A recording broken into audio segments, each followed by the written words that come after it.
They took her like a debt to be paid. They had no idea she would return as a queen. If anyone has ever told you that you are not enough, not strong enough, not good enough, not worthy of being loved, then this story is for you. A girl abandoned by her own father, dismissed by an entire kingdom, handed over to an alpha king they called a monster. No one believed she would survive her first night inside that fortress. But she didn't just survive. She changed everything. Stay until the very end to find out what happens when the voice of a woman the world threw away brings an entire kingdom to its knees. Hit like and drop your city in the comments below. The morning they came to collect the tax, frost still clung to the window glass of the Vale farmhouse like a second skin, thin, pale, and desperate to hold on. Liora stood at the kitchen threshold, a cracked ceramic bowl of cold porridge in her hands, watching through the warped pane as three men on horseback crested the hill. She recognized the black and gold insignia on their coats before she could make out their faces. Everyone in the Thornfield settlement recognized it. The crest of the royal tax enforcement, the long arm of King Kael Varian's administration, reaching even here, into the ragged, wind-bitten edges of the frontier kingdom of Valdenmoor. She set the bowl down slowly. "Father," she said. From the back room came the sound of her father's chair scraping against the wooden floor. Heavy footsteps. The door swung open and Edric Vale filled the frame. A broad-shouldered man with a beard the color of iron shavings, his eyes already carrying the particular tightness of a man who knew what was coming and had already begun calculating the cost. "I see them," he said. He brushed past her without looking at her. He never looked at her if he could help it. The three enforcers dismounted in the yard, their boots crunching through the thin layer of ice that had formed overnight. The leader, a tall man with a jaw like a spade and a ledger tucked under one arm, surveyed the Vale property with the particular expression of a man who dealt in disappointments for a living. "Edric Vale," the lead enforcer called out, already unfolding his ledger. "I'm Collector Bram, appointed by the Royal Office of Revenue. You are 3 seasons behind on your frontier tithe. The current sum owed with accumulated interest stands at 400 silver marks." Edric Vale stood very still in the cold yard. "I don't have 400 silver," he said. Bram didn't blink. "That is not my concern. I have livestock, I have grain stores, I can offer—" "We assessed your livestock on the way in." Bram glanced up briefly. "Your cattle are underfed. Your grain stores, based on visible inventory, would not satisfy half the debt." He closed the ledger with a soft, authoritative click. "The law allows for alternative settlement of debt in cases where liquid assets are insufficient." Behind Edric, Liora had moved to the doorway. She watched her father's shoulders shift, not with resistance, she realized, but with the careful, almost imperceptible movement of a man rearranging his thoughts into a shape he could live with. "Alternative settlement," Edric repeated slowly. "The Alpha King's castle has ongoing need for frontier workers, settlers, servants, and skilled labor of various kinds." Bram's voice was entirely neutral, the way a very sharp blade is neutral. It does not hate you, it simply cuts. "One individual of working age, able-bodied, delivered to the castle gate within the week, will satisfy the full outstanding debt. The individual becomes a ward of the crown." Leora's stomach dropped through the floor. She watched her father turn his head, not to look at her stepmother Senna, who had appeared at the side door with her arms folded and her expression carefully arranged into grief she did not feel. Not toward the barn, where her half-brothers Devon and Rhett were certainly listening through the slats because she had seen them creep there when the horses arrived. He turned and looked at her, and in the fraction of a second before his face assembled itself into something resembling regret, she saw it. The flash of relief, clean and undeniable, like a man setting down a stone he had carried too long.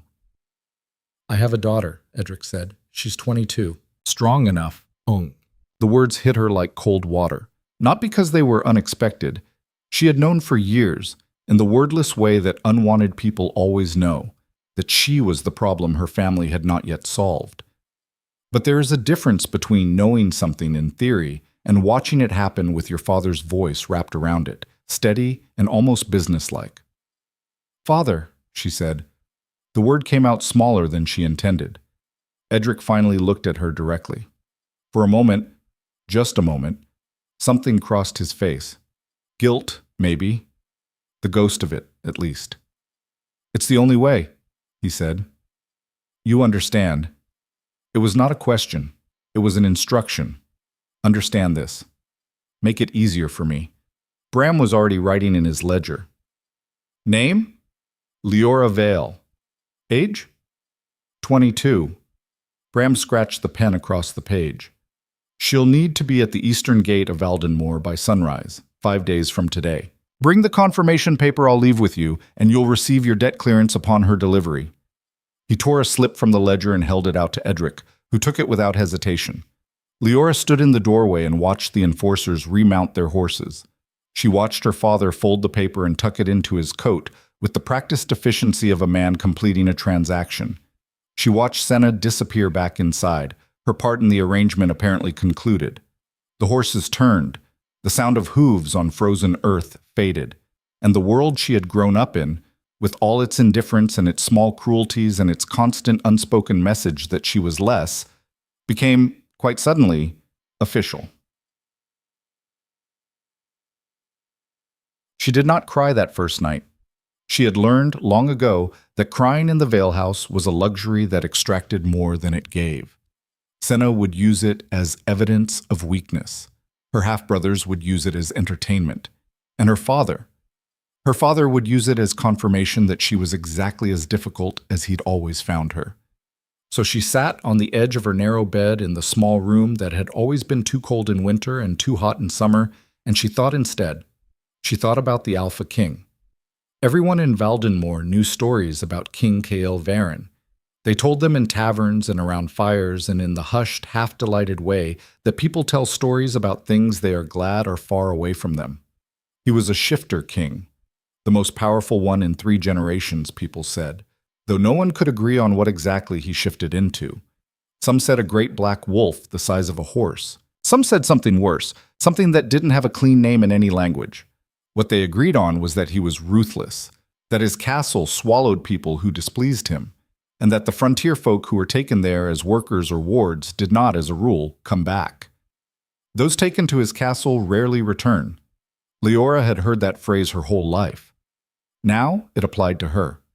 She reached under her mattress and pulled out the leather-bound notebook she'd kept for 6 years. It was battered and soft from handling, its pages thick with cramped writing, stories she had filled it with night by night, because stories had always been the place she could go when the house became too small, and her own life became too loud. She was not a shifter. In a kingdom where the ability to transform was the primary currency of worth, where it determined your status, your marriage prospects, your value as a laborer or a warrior, she had been born without it. Her parents were both shifters. Her half-brothers had shifted by age 8. The frontier healer had assessed her at 10 and 12 and 16 and each time arrived at the same conclusion. The ability is absent, not dormant, absent. Her father had never said outright that he blamed her for it. He didn't need to. The way he looked at her, or more precisely, the way he arranged himself to not look at her, said everything. She opened the notebook to a blank page. At the top she wrote, "Things I know how to do." She thought for a long time. Then she began to write. "I know how to listen. I know how to notice things other people miss. The small tells in a person's voice when they're frightened. The way a story changes depending on who tells it. I know how to be in a room with someone who doesn't want me there and make myself so quiet I become part of the furniture. I know how to wait. I know how to survive the morning after a night that felt unsurvivable. I know how to tell a story." She stared at that last line for a long time. Then she closed the notebook, tucked it into the bag she would carry with her, and went to sleep. The 5 days passed in a peculiar suspension, not slow exactly, but thick, like walking through water. Her half-brothers ignored her with a completeness that felt almost like respect for the condemned. Senna gave her a wool coat that was technically hers anyway, and presented it with the air of someone performing generosity. Her father avoided her entirely until the morning of the 4th day, when she found him at the fence post mending a broken rail, and she understood that he had positioned himself there specifically so that there would be something to do with his hands when she came to find him. "I'm leaving tomorrow," she said. "I know." The rail, the hammer, the fence post. "I want to ask you something," she said. He looked at the fence. "I want to know if there was ever a time," she said carefully, "when you were glad I was here. Not useful, not convenient, just glad." The hammer came down on the nail with a sound like punctuation. Edric Vale was quiet for a long moment. When he finally looked at her, she saw something in his face that surprised her. Not warmth, exactly, but the shape of where warmth might once have been, before something eroded it. Loss, maybe. Or failure. Or the particular ache of a man who had built an idea of who his daughter should be and never managed to reconcile it with who she actually was. "Your mother loved your stories," he said finally. "She used to say you'd change the world with your mouth someday." It was not an answer to her question, but it was, she understood, the most he had. She nodded once. "Goodbye, Father." She walked back to the house. Behind her, she heard the hammer strike the nail 3 more times, each one careful and precise, as if precision could substitute for everything else. The road to Valdenmoor Castle was 2 days' hard travel east, through the Greyville Pass and across the Ashbridge Flats. The royal escort, 2 soldiers sent to collect her at the frontier gate, were not unkind exactly, but they were not interested in her either. They were men doing a job. She was part of the job. She sat in the back of the transport cart and watched the landscape change around her. The scrubby, salt-dried frontier settlements gave way to denser forest, then to the wide, flat agricultural estates of the inner kingdom, then to the city itself, Valdenmoor proper, which she had never seen. She had heard it described. Everyone had heard it described. But the descriptions had not prepared her for the scale of it, or for the particular quality of its beauty, which was austere and slightly cold, like a face that was handsome but not welcoming. Stone towers, wide cobbled avenues, market squares where people moved with the brisk efficiency of those who lived close to power and had learned to keep moving. And above all of it, on the hill at the city's heart, the castle. It was larger than she had imagined. It was also darker. Not in color. The stone was pale granite, almost white in the winter light. But in impression, in atmosphere, in the particular way it stood against the sky, absolute and sealed, a place that kept its own counsel. "You'll be assessed when we arrive," one of the soldiers told her, glancing back over his shoulder. "Don't speak unless you're spoken to. Don't ask questions." "What will I be assessed for?" she asked. He looked at her for a moment. "I said don't ask questions." She filed that away. She had learned a long time ago that the things people refused to answer were often the most important ones. The castle interior was different from what she expected. She had imagined something dungeon-like, damp and dark, full of the sounds of suffering. Instead, it was precise.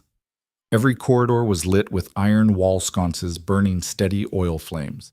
Every floor was clean stone. There were servants moving through the halls, men and women in gray uniforms, heads down, efficient, but none of them moved with the shuffling, frightened posture of the enslaved. They moved like people who had a place here, who understood the system they inhabited, who had made their peace with it. She was taken to a small antechamber and left there for what felt like an hour. The room had a single chair, a small table, and a window that looked out over the castle's inner courtyard. She sat and watched the courtyard and thought, and eventually she took out her notebook and began to write, because writing was what she did when she didn't know what else to do. She was mid-sentence when the door opened. The woman who entered was perhaps 45, with silver-streaked hair pulled severely back and the posture of someone who had never once slouched in her life. She carried a small leather folio and wore the castle's gray livery, but with a small gold pin at her collar that indicated rank. "Liora Vale," the woman said. It was not a question. "Yes." The woman sat across from her at the table and opened the folio. "I am Steward Marais. I oversee household staff assignments for the castle. I'll be honest with you, we receive frontier settlers here with some regularity, and most of them are assigned to kitchen work, grounds maintenance, or textile production." She looked up. "You have no recorded shift ability?" "No." "Any martial training?" "No." "Any formal education?" "I taught myself to read. I write. Stories, mostly." She paused. "I'm good at it." Marette wrote something in her folio. The scratching of the pen was the only sound in the room. "You're better educated than most frontier settlers we receive," Marette said. "That's noted." She turned a page. "Are you afraid?" The question surprised her. "Yes," she said honestly. "But it doesn't stop me from thinking." Marette looked at her for a long moment. Then something in the woman's expression shifted. Not softened exactly, but adjusted, recalibrated. "I'm assigning you to a non-standard duty," Marette said. "It will require you in the East Wing each evening after the 10th bell. You will enter a designated chamber and remain there until the 6th bell before dawn. During that time you will be—" She paused and chose her next word with evident care. "Present, available for conversation." Liora stared at her. "I don't understand." "You don't need to understand it fully tonight. What you need to understand is that this assignment comes with a single, absolute condition." Marette closed the folio. "Whatever you witness in that chamber, whatever you see, whatever you hear, whatever questions you are asked, you tell no one. Not other servants, not guards, not visitors, no one. And if I refuse, you won't refuse." Marette stood. "Because the alternative assignment is the quarry, and you'll last approximately 1 season there. And because—" She paused at the door, and something crossed her face that might have been, in another context, compassion. "Because I think you may actually be suited for this, in a way that has nothing to do with physical strength." She left. Liora sat alone in the small antechamber, the notebook open in her lap, the half-finished sentence on the page suddenly less important than the thing Marette had said. "Whatever you witness in that chamber." She looked down at her notebook. She thought about the things she knew how to do. "I know how to be in a room with someone who doesn't want me there," she had written. "I know how to tell a story." She closed the notebook. In the courtyard below, the winter light shifted, and the shadow of the castle's highest tower moved slowly across the pale stone ground, long and precise and cold, a dark line drawn through the center of everything. She watched it move. She thought, "Whatever happens in that room, I will not be what everyone has always said I am. I will not be a burden. I will not be worthless. I will not be nothing." She picked up her pen. She finished the sentence. Her room was small but clean. A narrow bed, a chest for her belongings, a desk with an oil lamp, a window that looked east toward the forest. It was more than she'd had at the Vale farmhouse, which had always surprised people when she told them, given that the Vale farmhouse was supposed to be her home. She spent her first 3 days in the castle in a state of suspended alertness, learning the rhythms of the place. She ate in the servants' hall. Plain food, sufficient, shared with a long table of people who were curious about her in the sidelong way of those who had been trained not to ask direct questions. She learned quickly that this was a house where discretion was not just preferred but enforced. Conversations stopped naturally when they reached the edges of things that were not discussed. No one told her what she would find in the East Wing chamber. She tried carefully to observe. She noted that the East Wing was largely empty of regular staff after the 8th bell, that the 2 guards who stood at the far corridor's end changed shift at odd hours, that Marette, who was otherwise precise and schedule-driven, checked the East Corridor personally every evening just before the 10th bell. On her 3rd night, lying in her narrow bed listening to the castle settle into its nighttime sounds, she heard it for the first time. A sound from far away, deep in the stone of the building, traveling through the walls in the particular way that sound traveled through old buildings, taking the path of least resistance through pipes and corridors and shared stone. It was low. It was rhythmic. And it was not the sound of any person she had ever heard. It was something else. She lay very still and listened to it for a long time. Then she reached for her notebook and wrote, "Night 3. The sound in the walls is not machinery. It is not an animal I recognize. It is patient, and it is enormous, and it is somehow sad." She underlined sad. Then she lay back and stared at the ceiling until the sound stopped, and then for a long time after, until the cold gray light of morning came through the window and the castle woke around her. On the 4th evening, just before the 10th bell, Marette came to her door. "It's time," she said. The east corridor was lit more sparsely than the rest of the castle.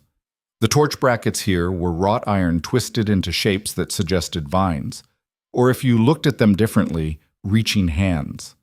The floor was the same pale gray stone, but the corridor was narrower and it curved, which was unusual for the castle's architecture, as if this section had been built to different specifications, or built first before the rest, or built around something specific rather than to a plan. Murray stopped at a door that looked, from the outside, unremarkable. Heavy oak, iron hinges, a standard handle. No lock visible from the outside. "You go in," Moret said. "You stay.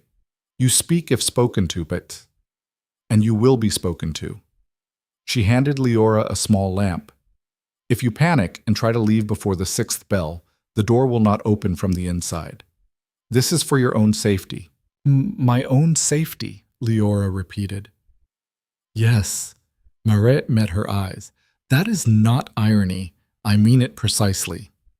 "What's in there?" Moret was quiet for 3 full seconds. Then she said, "Someone who has been alone for a very long time." She opened the door. The room beyond was large, larger than it should have been, given the corridor's dimensions, as if space had been added or borrowed from somewhere. The ceiling was high and arched. The walls were stone. There were no windows. There was a fireplace on the far wall, larger than any domestic hearth, burning with a fire that was substantial and steady. There were books.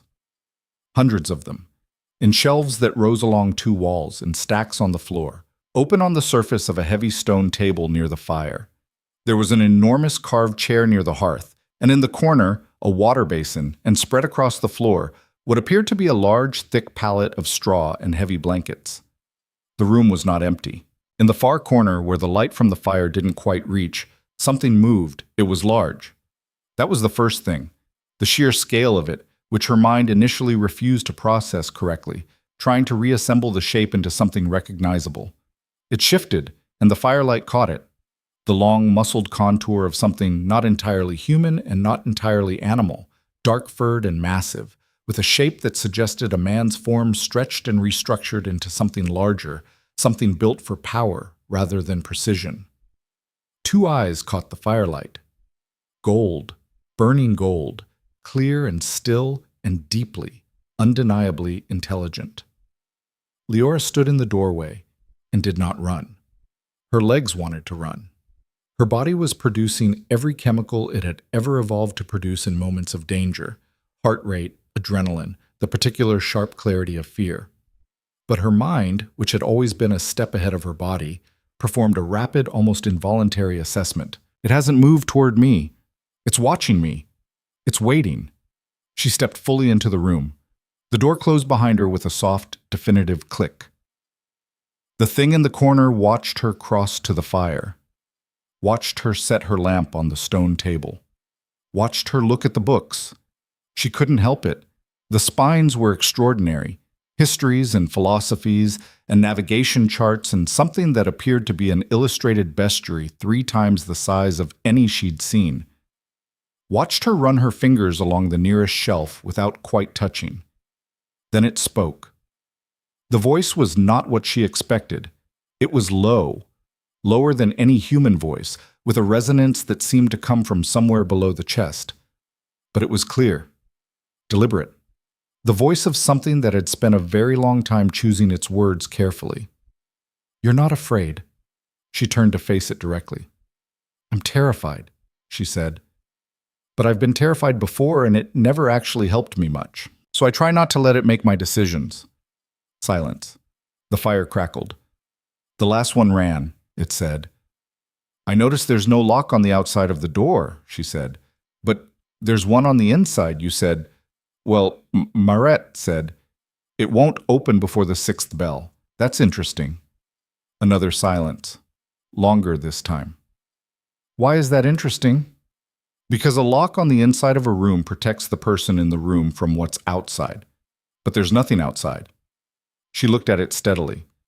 "So it must be there to keep whatever's inside from running, from making a choice they'd regret, from letting panic override reason." She tilted her head. "That's an unusual design for a dungeon." The gold eyes were fixed on her, unblinking, still. This isn't a dungeon, it said. No, she agreed. It isn't. She pulled out her notebook and sat down on the floor near the fire, cross-legged, at a respectful distance, close enough to the warmth to feel it, far enough from the corner that she wasn't crowding the space. I'm Liora, she said. Moret said I should be available for conversation. I thought maybe I'd start by telling you a story, if that's all right. I find conversations are easier once you've shared a story first. It gives you something to talk about. A very long silence. What kind of story? The voice said finally. She opened her notebook. She had written it on the road here, in the cart, watching the landscape change. It was a small story, just a few pages, about a girl at the edge of the world who discovered that the monster everyone feared was afraid of exactly the same thing they were. She began to read. The fire burned. The room was still. The thing in the corner, which was vast and powerful and had been alone for longer than she could yet understand, was quiet. Completely, absolutely quiet. In the way of something that is, for the first time in a long time, actually listening. She read for 3 hours. When she finished, the silence that followed felt different from the silence that had preceded it. Fuller. Like a room that had been empty for years and had been, in the space of a few hours, quietly furnished. You wrote that yourself, the voice said. Not a question. Yes. You've been to the edge of the world? Not the literal edge, she said.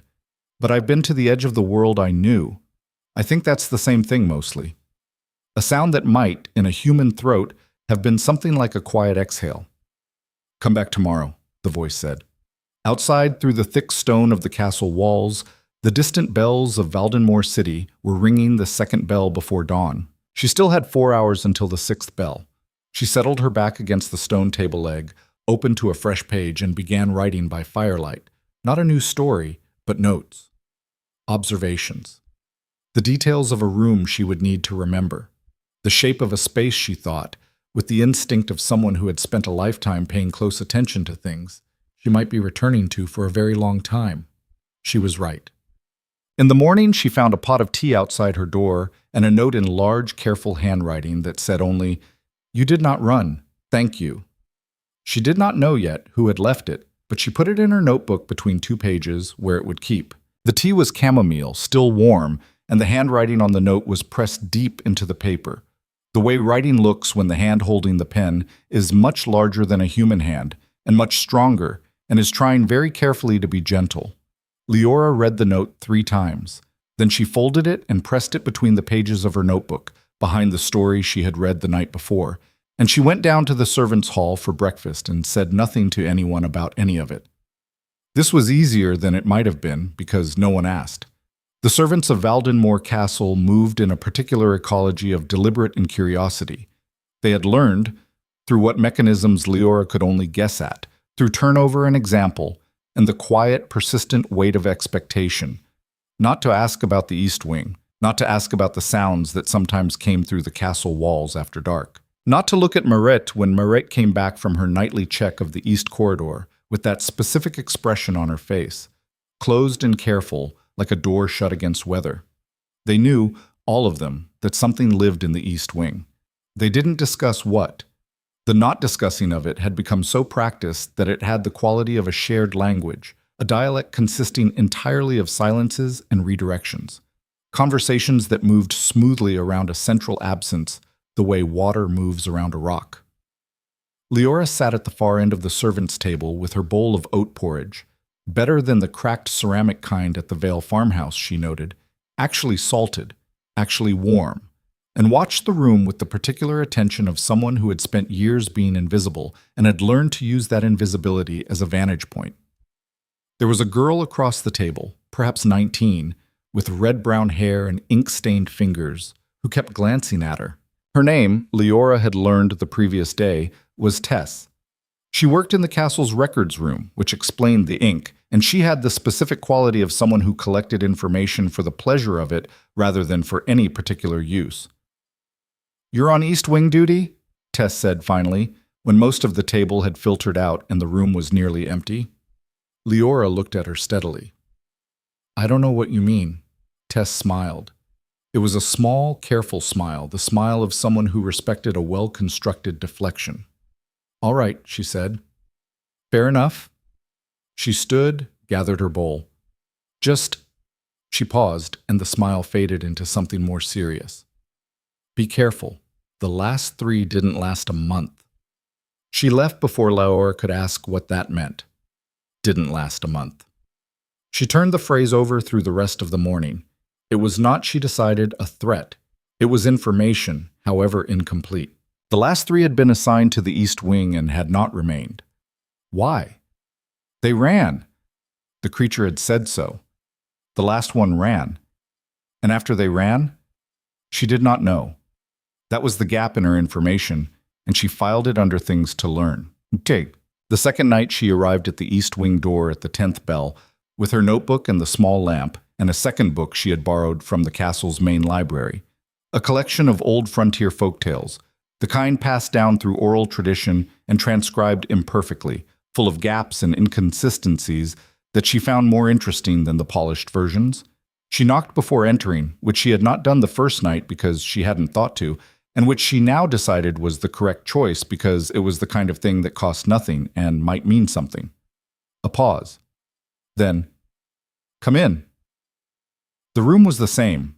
Fire, books, the enormous carved chair, the high-arched ceiling. But the arrangement was slightly different. The heavy chair had been moved a few feet closer to the center of the room. It was a small thing. It was not a small thing. She sat down on the floor near the fire, same position as the night before, and opened her notebook. "I found a story I didn't write," she said. "It's older than anything I've read before. Frontier oral tradition, probably 300 years old. I thought you might know it. Read it." She read. It was a story about a king who could not be seen by his own people except in shadow, not because he was hidden, but because they refused to look. It was one of those old stories that doesn't resolve cleanly, that ends in the middle of something, the way real old stories often do. When she finished, the silence was thoughtful. "I know that story," the voice said finally. "The version I know is different. Tell me." Another pause. Longer this time, with a quality she was beginning to learn to read. Not reluctance, exactly. More like the particular hesitation of someone who has not spoken something aloud in a long time and is checking carefully that the words still work, that they still mean what they once meant. "In the version I know," the voice began, low and measured, "the king doesn't disappear into shadow. He chooses to stay in it. Because the people who could see him clearly were the ones who were afraid of him, and the ones who weren't afraid of him were the ones who saw only the shadow. The king decided that the shadow was safer for everyone." Liora was writing. "That's a lonelier version," she said. "Yes." "Do you think lonelier means more true?"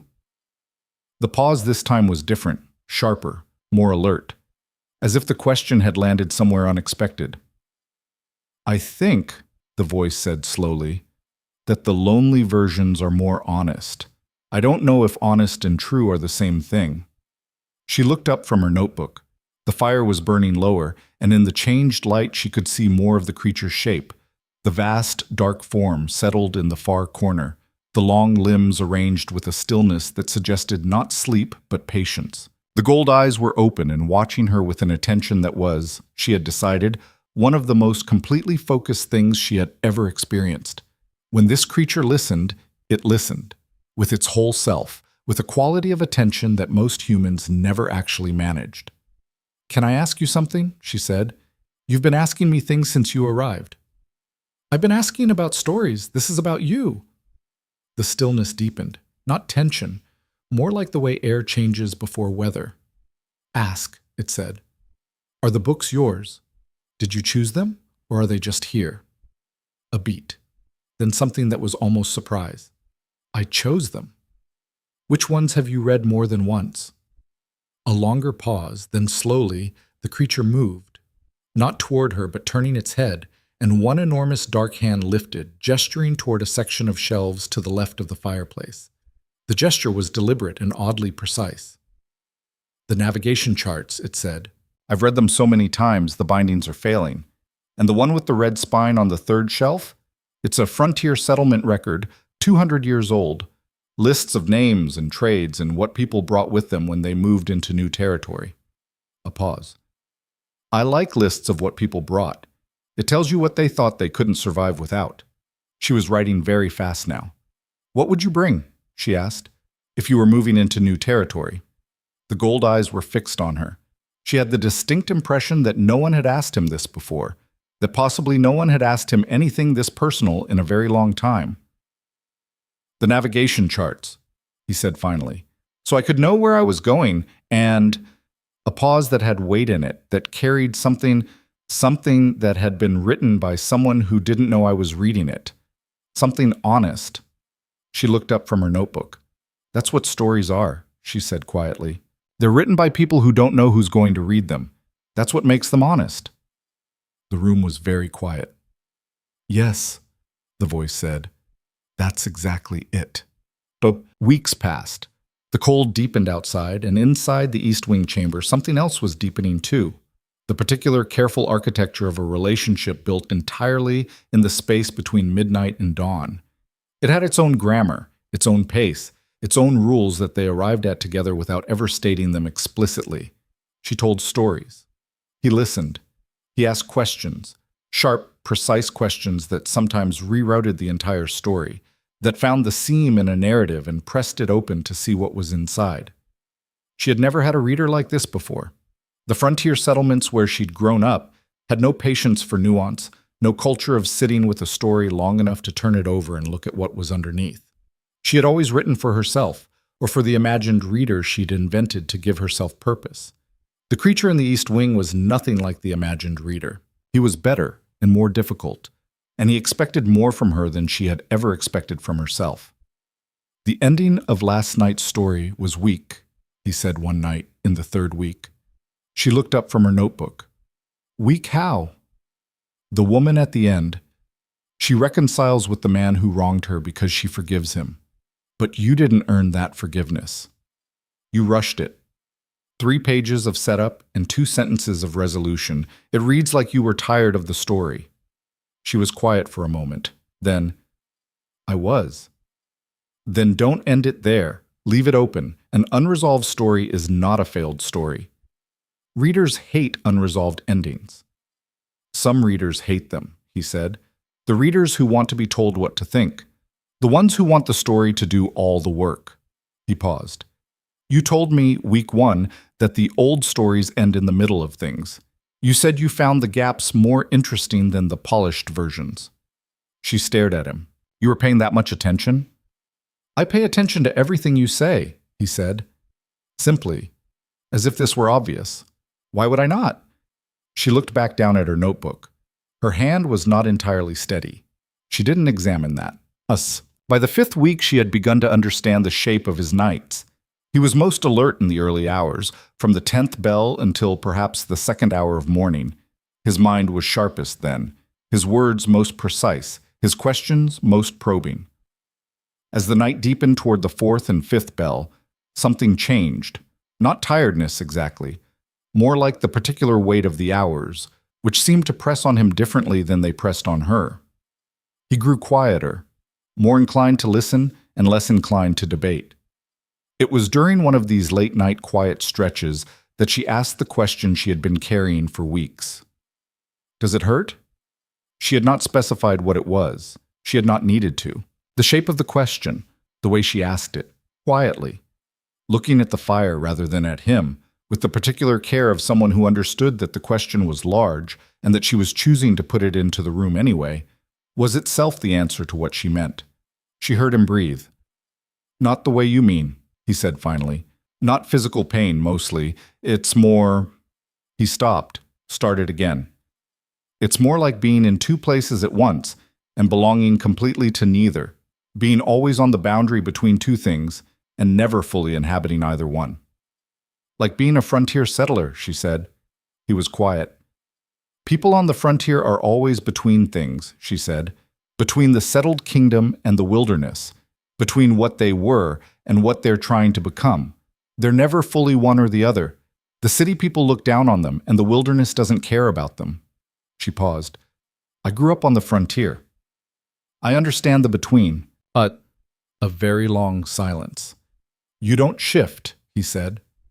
It was not a question. She had told him in the second week when the subject arose naturally.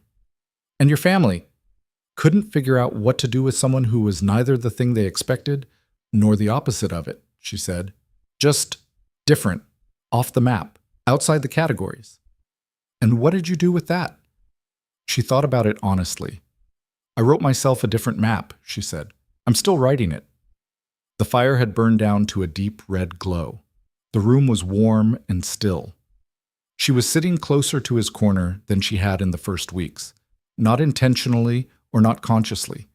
It had just happened gradually, the way distances close when you stop being afraid of the space between. Liora, the voice said. Yes.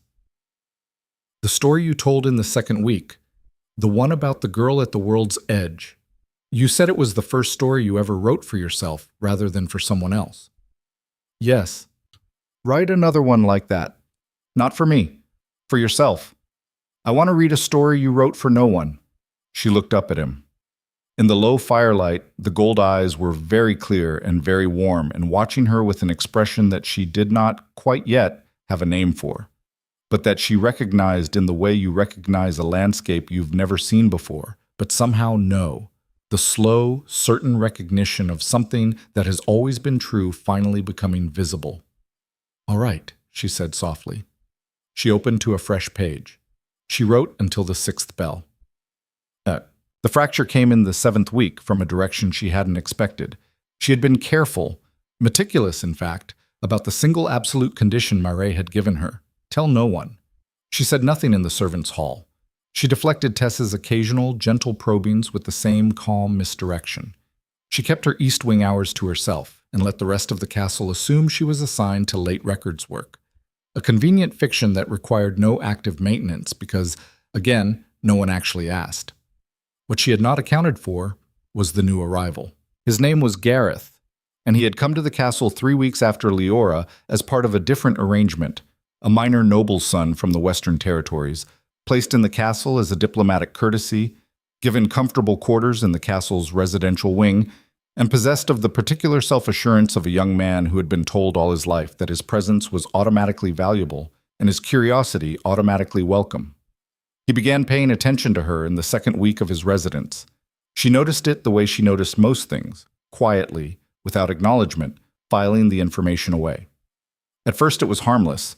Gareth was sociable in the broad, untargeted way of people who hadn't yet learned that not all spaces want them. He introduced himself with a handshake that lasted slightly too long.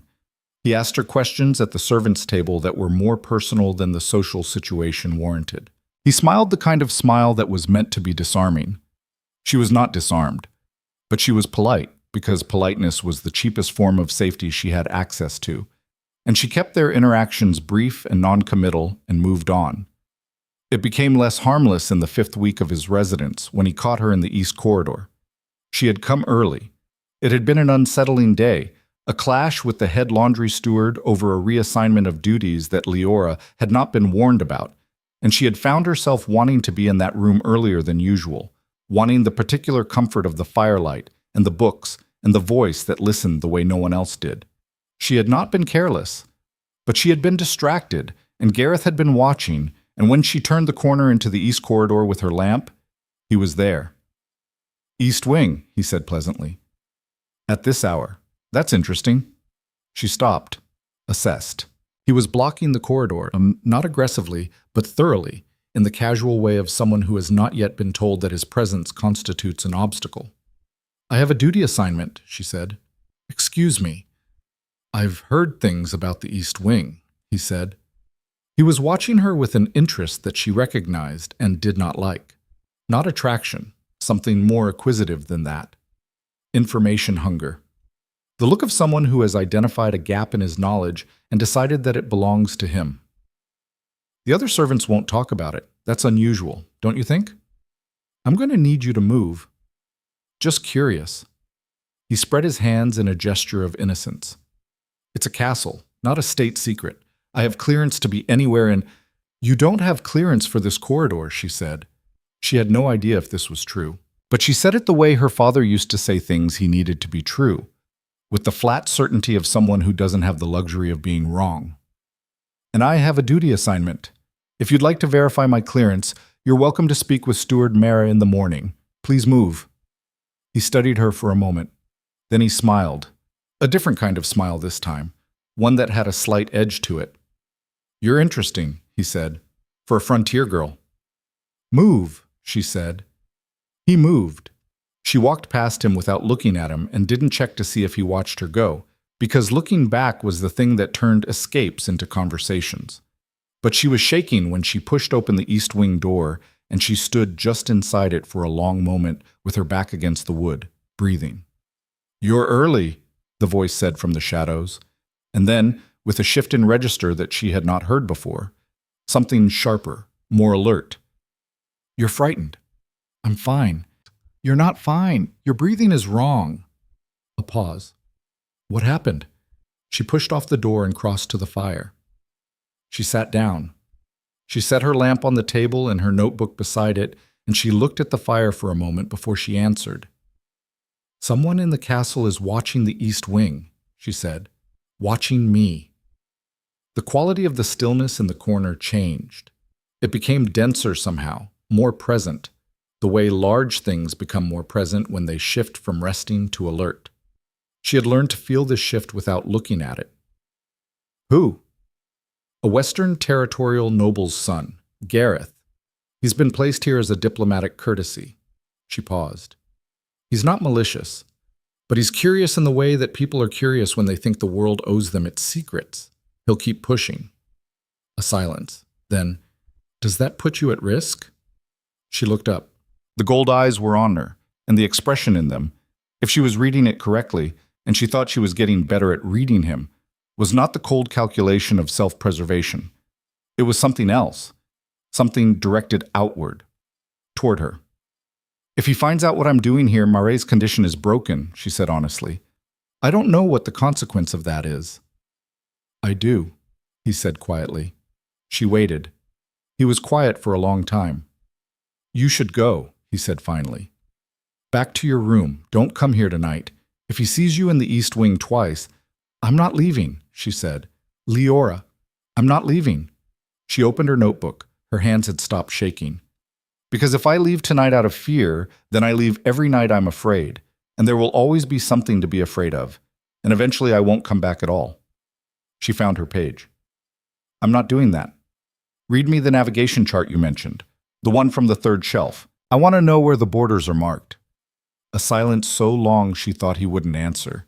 Then the sound of something moving, careful, deliberate movement in the shadows.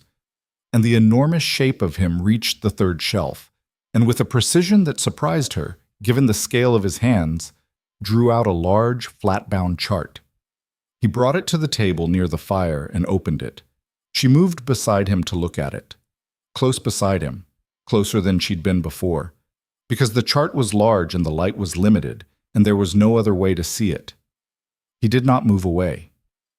The chart was extraordinary, hand-drawn, 300 years old. The ink faded, but the lines still clean, showing the frontiers of Valdenmoor in a shape that was completely different from what the kingdom looked like now. Old borders, old names, places that no longer existed, or that existed under different names, or that had been absorbed into larger territories and lost their own identities in the process. Here, he said, one dark finger touching the chart. This was the original eastern boundary. The frontier settlements were all outside it, in what was classified as wilderness territory. Including Thornfield? She asked. Thornfield, where she'd grown up, where the Vale farmhouse still stood with its broken fence rail and its cold kitchen and its specific practiced indifference. Including Thornfield, he said. 300 years ago, that land was wilderness, no classification, no worth, just land. And now it's worth enough to tax. Yes.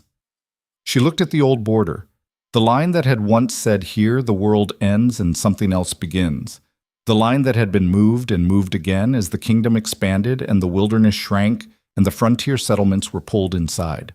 That's what they do with things they can't classify, she said quietly. They draw a line around them. They make the line the story instead of the thing itself. He was very still beside her. Not the alert stillness of earlier, something different. The stillness of someone who has just heard a sentence land in exactly the right place in exactly the right way. "Yes," he said. His voice was different, quieter, and with something in it that she recognized because she had heard it in her own voice once, when she was 16 and the frontier healer had told her father there was nothing to be done, and she had gone back to her room and written, for the first time, a story that had nothing to do with anyone but herself. The particular sound of someone who has been understood. She looked up from the chart. He was watching her. The gold eyes were very close. In the firelight, they were not frightening. They were extraordinary. The color of firelight through honey, of late autumn afternoons on open ground, of something warm and permanent. She held his gaze. Neither of them spoke. The fire shifted and a log fell and the light changed, and the moment, which had been balanced on the precise edge of something, tipped. She looked back at the chart. "Tell me about the Western Territories," she said, her voice steady. "The ones that were never absorbed." And he did. He talked for an hour. About the territories, about the histories he'd read, about the things the navigation charts showed that no one discussed because they complicated the official story of how the kingdom had grown. He talked the way she wrote, carefully, with attention to the seams where official accounts left gaps, with interest in the places where the map didn't match the territory. She wrote everything down. When the 6th bell rang, she gathered her notebook and her lamp and stood. He had retreated to his corner against it, gradually as the night deepened, as if proximity to the fire and to her was something he allowed himself in increments, carefully, the way you allow yourself things you are not entirely sure you deserve. She walked to the door. "Gareth," he said, "the one who was watching. I'll have Murray reassign him to the Western Residential Wing. It's—" a pause. "A standard adjustment. It won't require explanation." She looked back at him. "You can do that." "I can do many things," he said. "I don't do most of them." She looked at him for a moment in the low firelight, the shape of him in the shadows, the gold eyes, patient and warm and watching. "Thank you," she said. She opened the door. Behind her, very quietly, almost too quietly to hear, "Be careful on your way back." She walked through the east corridor and through the turning halls of the sleeping castle, and she didn't see Gareth, and she made it back to her room, and she sat on her bed and opened her notebook and wrote for a long time. Not a story, not notes, just words, just the thing that had happened to her in the space between the 10th bell and the 6th, the slow and quiet and completely unexpected thing that she was only now, in the privacy of her own room and the honesty of her own page, beginning to name. When she finished, she read it back. She closed the notebook carefully. She lay back in her narrow bed and stared at the ceiling and felt, with the precision of someone paying very close attention to their own interior, the specific weight of a truth she was not yet ready to say out loud. She was not afraid of the creature in the East Wing. She was not afraid of the dark, or the size, or the gold eyes, or any of the things she had walked into on that first night with her lamp and her notebook and her deliberately controlled breathing. What she was afraid of, she realized now, was something much simpler and much more difficult. She was afraid of how much she looked forward to the 10th bell. She was afraid of how quiet the room felt during the days now compared to how full it felt each night. She was afraid of the particular way her pen moved faster when she was writing something she hoped he would find interesting. She closed her eyes. Outside, the winter dark lay over Valdenmoor like a held breath, and somewhere in the East Wing, in the room with the fire and the old navigation charts and the shelves of carefully chosen books, something that was neither fully one thing nor the other was also, perhaps, awake. Also, perhaps, listening to the silence where a voice had recently been. Also, perhaps, afraid of exactly the same thing. 3 more weeks passed, and the fear she had named in the privacy of her notebook did not go away. It settled instead into something she carried with her, the way you carry a stone in your pocket, feeling its weight at odd moments, reaching for it without meaning to. The days had a shape now. She woke early, worked her morning duties in the castle's records room. Murray had reassigned her there permanently after the first week, a decision that Liora suspected had less to do with her skills and more to do with keeping her occupied and visible in ways that discouraged the wrong kind of attention. She cataloged, copied, organized. She ate in the servants' hall. She watched the castle's daily rhythms with the attention of someone who understood that knowing a place's patterns was a form of safety. And then the night came, and the 10th bell, and the east wing door opened, and everything else fell away. She had begun bringing him things. Not gifts, exactly. She had nothing to give as gifts, but objects of interest. A piece of bark from the castle garden with a pattern of grain that looked like a map. A small stone from the courtyard that was the exact color of winter sky. A page she'd found tucked inside one of the library books. Someone's old grocery list from 30 years ago, the handwriting cramped and hurried, the items mundane and strangely moving, candles, flour, the red yarn Mira wanted. Don't forget the red yarn. Someone loved Mira very much, she said, handing him the page on the 43rd night, or at least remembered what she wanted. He held the paper with extraordinary care, the enormous dark fingers precise around its edges. Or felt guilty about forgetting before, he said. That too, she agreed. Maybe both. He set the page on the stone table beside the navigation charts, which had become a permanent fixture there. She had taken to spreading them out each night, and they had developed a habit of pointing at things on them while they talked. Not about anything practical, about the shapes of things, the way borders followed rivers and the rivers didn't care. You're getting better at the dark ones, she said. He looked at her. What? The interpretations. You used to lean toward the generous reading, the one that assumed the best about people. The grocery list, a month ago, you would have said it was only love. Now you hold both things at once. She tilted her head. Something changed. The gold eyes were steady on her. You changed it. She looked back at her notebook. I didn't do anything. You asked me questions I hadn't let myself ask, he said. There's a difference between not knowing something and not allowing yourself to know it. She wrote that down. Can I quote you? She asked. Something that might have been a laugh. Low, brief, startled out of him rather than offered. She had heard it perhaps a dozen times in the weeks they had been doing this, and each time it landed in her chest like something warm and unexpected. You quote everything, he said. I cite my sources, she said. It's different. It was on the 51st night that the world outside the East Wing arrived without permission. She had been in the records room that afternoon, cross-referencing a set of land grants from the previous century, when the sounds from the castle's main hall changed register. Raised voices. Boots on stone, many of them, with the particular cadence of military formation.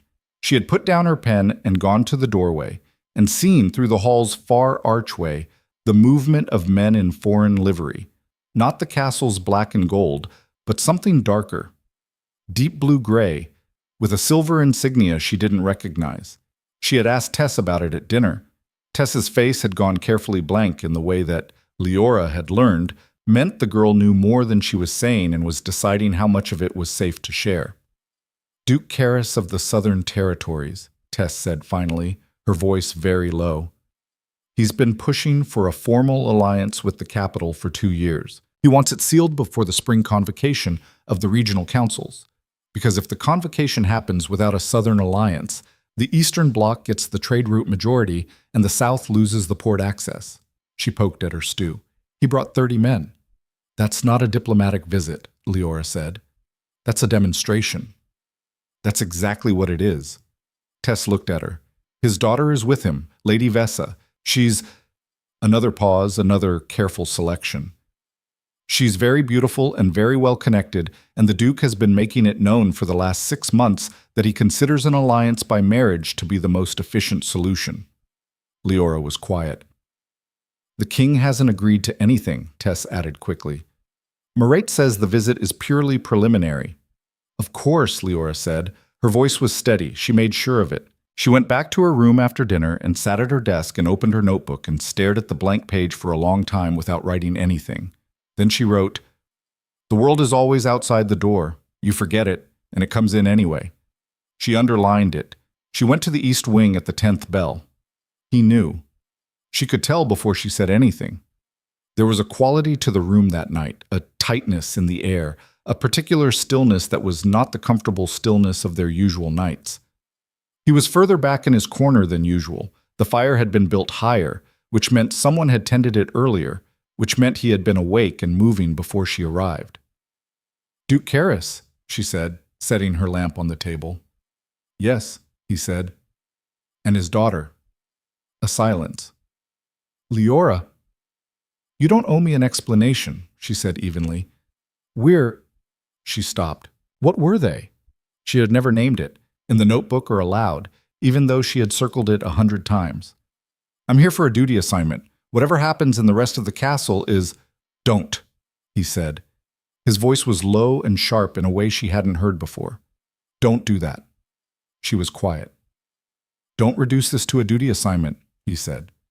"You don't believe that, and neither do I." The fire crackled between them. She stood by the table with her notebook and did not sit down, and he was far back in his corner with the shadows, and the space between them was not the careful, gradually closing distance of the past weeks. It was different, new-shaped, fraught. "Then what is it?" she asked. Not a challenge.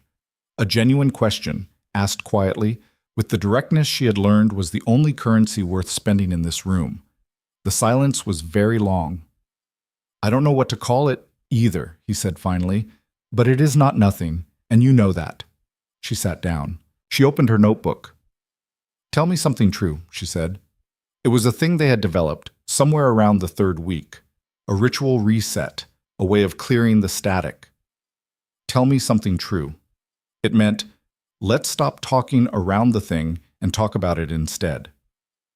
He was quiet for a long time. "I am not straightforward," he said finally. "What I am at night and what I am during the day are not fully the same. There are things about my circumstances that you don't know, that I have not told you." He stopped, started again. "If you knew them, I don't know if you would still come here." She looked toward his corner. "You've been honest with me," she said, "about ideas, about stories, about what I think."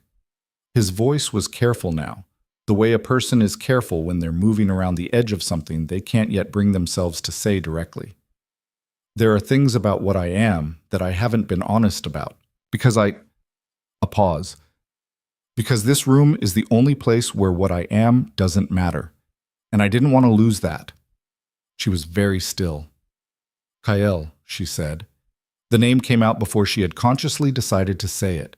She had heard it, in passing, in the servants' hall, in Tess's careful conversations, always in reference to the absent king who was never visible, who ran his kingdom through intermediaries and sealed orders in Mare's quiet authority. King Kael. She had heard the name 40 times. She had never connected it, not consciously, not until this moment. But something in the way he'd said what I am, not what I look like or what I've become, but what I am, had detonated something in the back of her mind, some assembly of observations she hadn't known she'd been making, and the pieces had fallen into alignment with the sudden, irreversible clarity of a lock opening. The room was absolutely silent. "How long have you known?" he said. The voice was different, stripped, bare in the way of someone who has just had a wall removed without warning. "I didn't know," she said. "I just understood it, just now." A sound from the corner. Not a word. Something below language.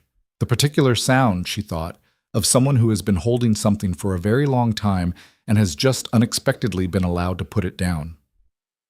"Tell me," she said quietly. "All of it. Tell me." "Bluka," he told her. It took 2 hours, and he told it haltingly, not because the facts were complicated, but because the facts had not been said aloud to another person before, and each sentence required the dismantling of a silence he had built and maintained for years. The curse had come when he was 24, 3 years into his reign, at the hands of a practitioner who had served the previous king. His father, Edric Varin, a man whose approach to governance had consisted primarily of extracting maximum value from everyone around him with minimum regard for cost. The practitioner had been his father's instrument, used and then discarded when he was no longer useful. When Kael, newly crowned and attempting to dismantle some of his father's worst legacies, had revoked the man's court position, The reaction had been disproportionate. The curse was elegant in the way that cruel things are sometimes elegant. From dawn to dusk, he was himself.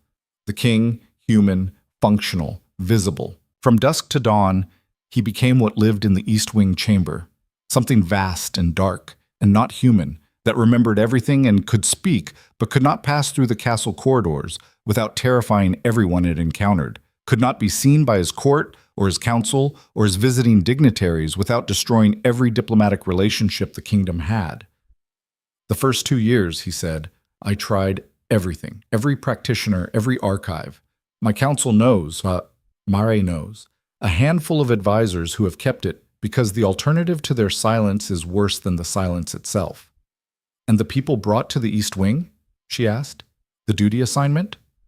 Maret's idea, he said. She thought isolation makes things worse. That was her assessment. She believed that if I spent every night entirely alone, the curse would compound, become something it wasn't yet. He paused. She was probably right. The last 3 didn't last a month, she said. They ran, he said, on the first night, or the second, or the third. I don't blame them. The appearance, in the dark, without warning, it's... He stopped. I understand why they ran. I didn't run, she said. No. The voice was quiet. You didn't. Why do you think that is? A long silence. Because you walked in here with a lamp and a notebook and sat down on the floor by the fire like you were settling in for the evening, he said. Like you had decided, before you even saw me, that whatever was in this room was something you could manage. A pause. I think you must have been very frightened in your life before this, to have learned that particular skill. She was quiet. Yes, she said. The fire was very low. They were both sitting, her on the floor, him on the far edge of his corner, which was the closest he had come in all their weeks together. If she reached out, she thought, she could touch the dark fur of his arm. She did not reach out, but she thought about it, which was its own kind of acknowledgement. The Duke, she said, and his daughter. He was quiet. Is it necessary? An alliance with the Southern Territories would stabilize 2 generations of succession uncertainty, he said. It's what every advisor I have has recommended for the past 3 years. It is, by every rational political calculus, the correct decision. I didn't ask if it was rational, she said. I asked if it was necessary. Another long silence. I don't know, he said. And the honesty of it, the willingness to say I don't know about a thing he clearly did know, clearly did have an answer to, clearly was choosing to leave open rather than close, told her everything she needed to know, and several things she didn't know what to do with. She stood. She picked up her notebook. She went to the door. Liora, he said. She stopped. What I told you tonight. I know, she said. I won't tell anyone. That's not... A pause. That's not what I was going to say. She waited. I was going to say... His voice was very quiet now, with something in it she had heard in her own voice exactly once, at the fence post with her father, asking a question she already knew the answer to. I was going to say that I am glad you didn't run. She stood with her hand on the door. I know, she said softly. She went back to her room. She did not sleep. The Duke's visit lasted 10 days. Liora watched it from the edges, from the records room window that overlooked the main courtyard, from her seat in the servants' hall where the castle staff processed everything in carefully muted tones, from the corridor intersections where she could catch, in passing, the sounds of formal dinners and the movement of richly dressed people she was not part of. Lady Vessa was, as Tess had said, beautiful, in the particular composed way of women raised to be looked at by important people. She moved through the castle with the assurance of someone who had already measured the place and found it acceptable. She smiled at the right times. She asked the right questions. She was, by every visible metric, entirely appropriate. Liora watched her and felt something that was not jealousy. Jealousy implied a claim, and she had no claim on anything, but that was close enough to jealousy to be uncomfortable, and that she documented honestly in her notebook because the notebook was where she kept the things that would be dangerous to pretend weren't true. "I'm afraid," she wrote on the 6th day of the Duke's visit. Not of her. Of the arithmetic, the political calculus, the rational decision. "I'm afraid that rational and right are being used as synonyms for the same thing when they are not always the same thing at all." She stopped writing. She stared at the page. Then, slowly, she wrote, "He told me the curse can't be broken." She stared at that sentence for a long time. She wrote, "But he never told me who told him that. He never said he had been shown proof. He said he had tried everything, but everything that was in the archives, everything that his advisors knew. He is a king who has been governing a kingdom and managing a secret simultaneously for 6 years. He has not had time, or perhaps permission from himself to keep looking." She underlined, permission from himself. She set down her pen. She thought about the old navigation charts, about the borders that had been moved, about the way a line on a map was not the territory itself. It was someone's decision about how to describe the territory. And decisions could be wrong, and borders could be redrawn. She thought about everything she'd read in the castle library over the past months. She had read widely and without the specific agenda of looking for anything, because that was how she read, broadly, eclectically, for the pleasure of it, for the patterns. But now she sorted through it with a specific question, and the sorting took the rest of the afternoon, and by the time she went to her room to change for dinner, she had 3 books marked with paper scraps and a set of notes that felt, in the way that real discoveries feel, less like finding something new and more like recognizing something that had been there all along. She went to the East Wing that night with the 3 marked books and her notes, and she set them on the stone table, and she said, without preamble, "I think the archive was incomplete." He was already watching her. The gold eyes tracked her as she spread the books open. "Explain," he said. "Practitioner curses of this type. Sustained, identity-splitting, tied to a time cycle. There are 3 recorded instances in the kingdom's history that aren't in the castle archive. They're in the civic record of Thornfield, of all places, because a frontier healer documented them 300 years ago, and the documents were categorized as folk medicine records rather than practitioner history, so they were never cross-indexed." She pointed to the first book. "This is a copy I made this afternoon. The 3rd instance, the most recent, about 140 years ago, was broken." Silence. "Liora," he said slowly. "The healer's record describes the mechanism," she said. "It's not—" She paused, because the next thing she was going to say was the most important thing she had said in this room, and she wanted to say it correctly. "It's not simple, and it's not certain. And the person who broke it in the historical case had advantages we may not have. But it wasn't broken by a practitioner. It was broken by the afflicted person." She looked at him directly. "From the inside." The room was absolutely still. "The documentation says," she continued, her voice steady, "that the curse feeds on separation, not physical separation, identity separation, the divide between the 2 states, the way the person inside the curse treats the 2 versions of themselves as different selves, as 2 separate beings. The curse is architectural. It's built on that division. And the healer's record says," she found the copied page, "that what collapsed it was not a counterworking. It was when the afflicted person stopped, treating the 2 states as separate, when they claimed both, fully, without reservation." She set the page down. He had not moved. "I have been telling myself for 6 years," he said very quietly, "that there was no solution. I know. I stopped looking. I told myself the archive was complete." "The archive is never complete," she said. "Archives are made by people, and people miss things. That's not a failure. It's just what happens when finite people try to document infinite information." She paused. "You stopped looking because it was more bearable to believe there was no answer than to keep looking and keep failing." A silence so deep it had texture. "Yes," he said. "I understand that," she said, "but I'm telling you there might be an answer. And I'm telling you that the answer, if the documentation is right, doesn't come from outside. It comes from you, from deciding—" She stopped. "Deciding what?" he said. Very quiet, very still. She looked at him.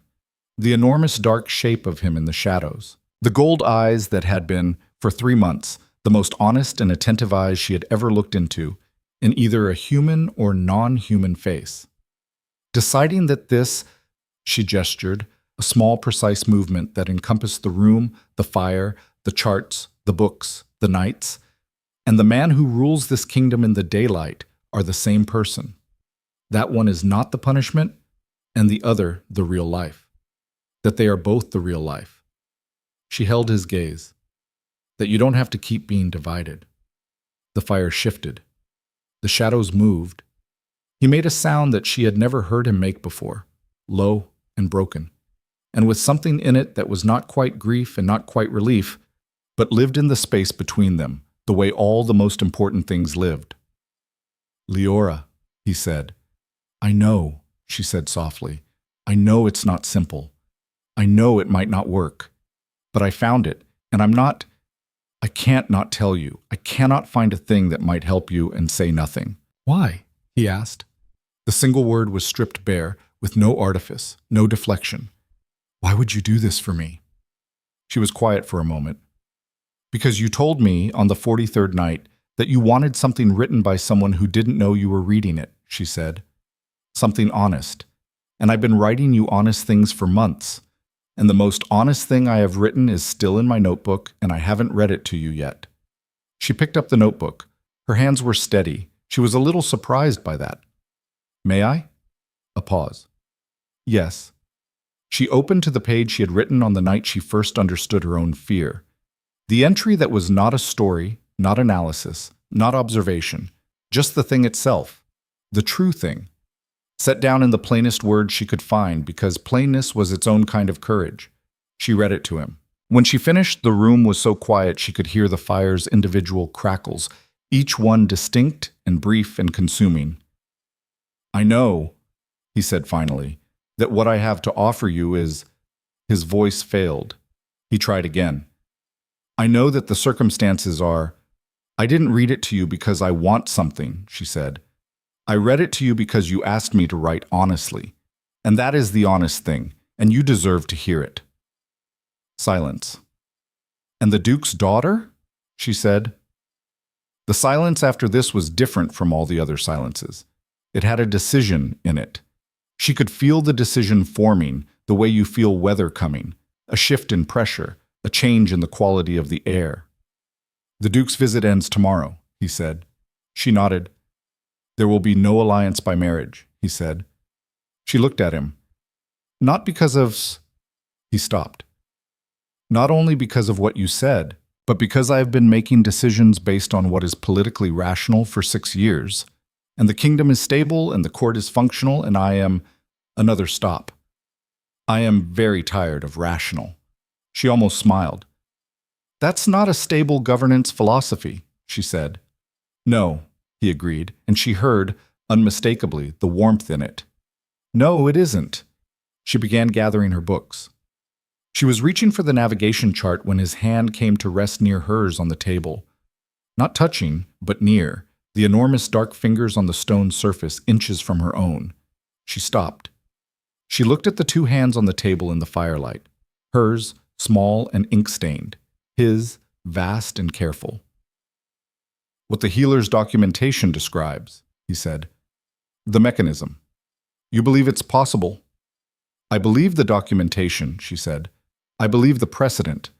And I believe, she chose the next words precisely, that you are capable of it, of deciding to be whole. I don't think it's the thing that feels impossible to you. I think the thing that feels impossible is believing you deserve to be.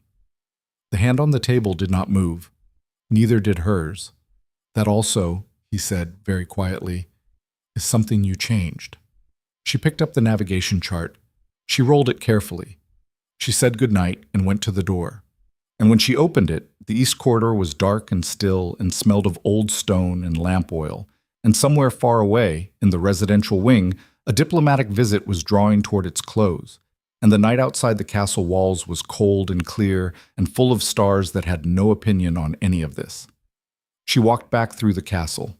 She was 2 corridors from her room when she rounded the corner and found Gareth. He had not, she realized with a cold, clarifying jolt, been reassigned after all, or had been reassigned and had come back, which was worse. He was leaning against the wall in the dim corridor with his arms folded and his expression no longer the broad, untargeted sociability of before, but something focused and intent, with an edge she recognized as the look of a man who had decided he wanted something and had come to collect it. "Third time in the East Wing this week," he said. "I've been counting." She stopped, assessed. The corridor was empty. The nearest guard post was 30 feet behind her, around the turn. She was carrying 3 books, a notebook, and a lamp. Nothing else. "You've been following me," she said. Flat, certain, not a question. "I've been paying attention," he said. "There's a difference." He pushed off the wall. "I've been in this castle 3 months. I've seen a lot of things people don't want seen. And what I've seen in the East Wing, what goes in there—" "Stop," she said, "is worth a significant amount," he continued, as if she hadn't spoken. "To the right people. The Southern Duke, for instance. A man looking for leverage in a difficult negotiation. Information about a weakness in the king's—" "Stop," she said again, and this time her voice had an edge she had not known she had access to, a sharpness that came from somewhere below calculation, from the place where the things you have spent months protecting live. "Listen to me very carefully. What you are describing is not negotiation. It is treason, and I will not—" "You're a frontier girl traded for a tax debt," he said, and his voice had the particular cruelty of someone who knows exactly which point to press to cause the most damage. "You have no standing to threaten anything. You have nothing. You are nothing." The corridor was very quiet. She stood with her lamp and her books in the cold dark of the corridor, and the sentence landed exactly where he'd aimed it, in the old place, the place her father had built by looking away from her for 22 years, the place Senna had maintained with her careful performances of generosity, the place the frontier healer had excavated with each assessment that found her lacking. "You are nothing." She had spent her whole life in the vicinity of that sentence. She knew, with absolute certainty, that she was not going to let it win this time. "You have 3 choices," she said. Her voice was very calm. "You go back to your quarters and say nothing to anyone, and we never speak again. Or you go to the Duke with what you think you know, and I go directly to Steward Marais and report that a diplomatic guest has been conducting surveillance in restricted castle corridors, which is a violation that will end your family's access to this court permanently." She held his gaze, "Or you can keep standing in my way and find out whether a frontier girl with nothing has more to lose than you think, or less." He stared at her. She watched the calculation move through his face. He was not fundamentally brave. He was opportunistic, which was different. Opportunists calculated. They weighed the potential gain against the confirmed risk, and when the risk became clearer than the gain, they retreated. She watched him retreat. He stepped to the side of the corridor. She walked past him, steady, unhurried, not looking back. She made it to her room. She set the books on the desk. She set the lamp on the desk. She sat on the bed. Her hands were shaking now. The shakiness that comes after, not during, the shaking of a body that held itself together through will and is now releasing the cost of that. She pressed both palms flat against her thighs and breathed, and after a while the shaking stopped. She picked up her notebook. She wrote, "He called me nothing." She wrote, "I stood up." Then she turned to a fresh page and she began, at 2 a.m. by the lamplight in her narrow room, to write a new story. The first story she had ever written that was not about a girl at the edge of the world, or a monster who listened, or the space between 2 things. This one was about a woman who had been called nothing for so long that she had almost believed it, who finally, in a cold corridor in the middle of the night, had decided that she didn't. She was halfway through it when she heard, through the thick stone walls of the castle, from somewhere in the direction of the East Wing, a sound she had not heard before. Not the low, patient sound she'd heard on her 3rd night. Not the deep, steady rhythm of endurance. This was different, sharper, and broken, and for a long, terrible moment she couldn't identify it. Then she recognized it. It was the sound of something being dismantled, a wall coming down. She sat very still on her bed in the lamplight, listening, and the sound continued for a long time, deep and irregular and entirely unlike anything she had heard in 3 months of nights in that room. And she thought, with a clarity that went all the way down, that she knew exactly what was happening in the East Wing chamber, in the old room with the fire and the navigation charts and the shelves of carefully chosen books.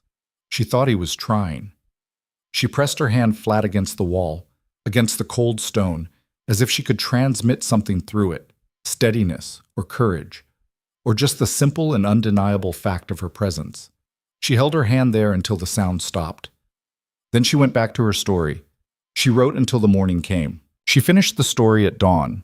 It was 11 pages, the longest single piece she had written since arriving at the castle, and when she read it back, she found that it was not quite the story she had thought she was writing. She had intended it as a story about a woman deciding she was not nothing. It had become, somewhere in the middle pages, a story about two people who had been told the same lie from opposite directions. One told he was monstrous, one told she was worthless, and who had, in the space of a cold room and a fire and months of honest conversation, begun to dismantle both lies simultaneously. She didn't know what to do with that, so she put it in the notebook and went to breakfast. The castle that morning had a different texture. Duke Karis and his retinue were departing. She could hear the movement from the records room, the formal sounds of a delegation preparing to travel, horses in the courtyard, the particular organized noise of 30 men and their equipment being assembled for departure. She did not go to watch. She cataloged land grants and kept her eyes on her work and tried not to think about what Gareth might be doing or saying or planning. He did not approach her.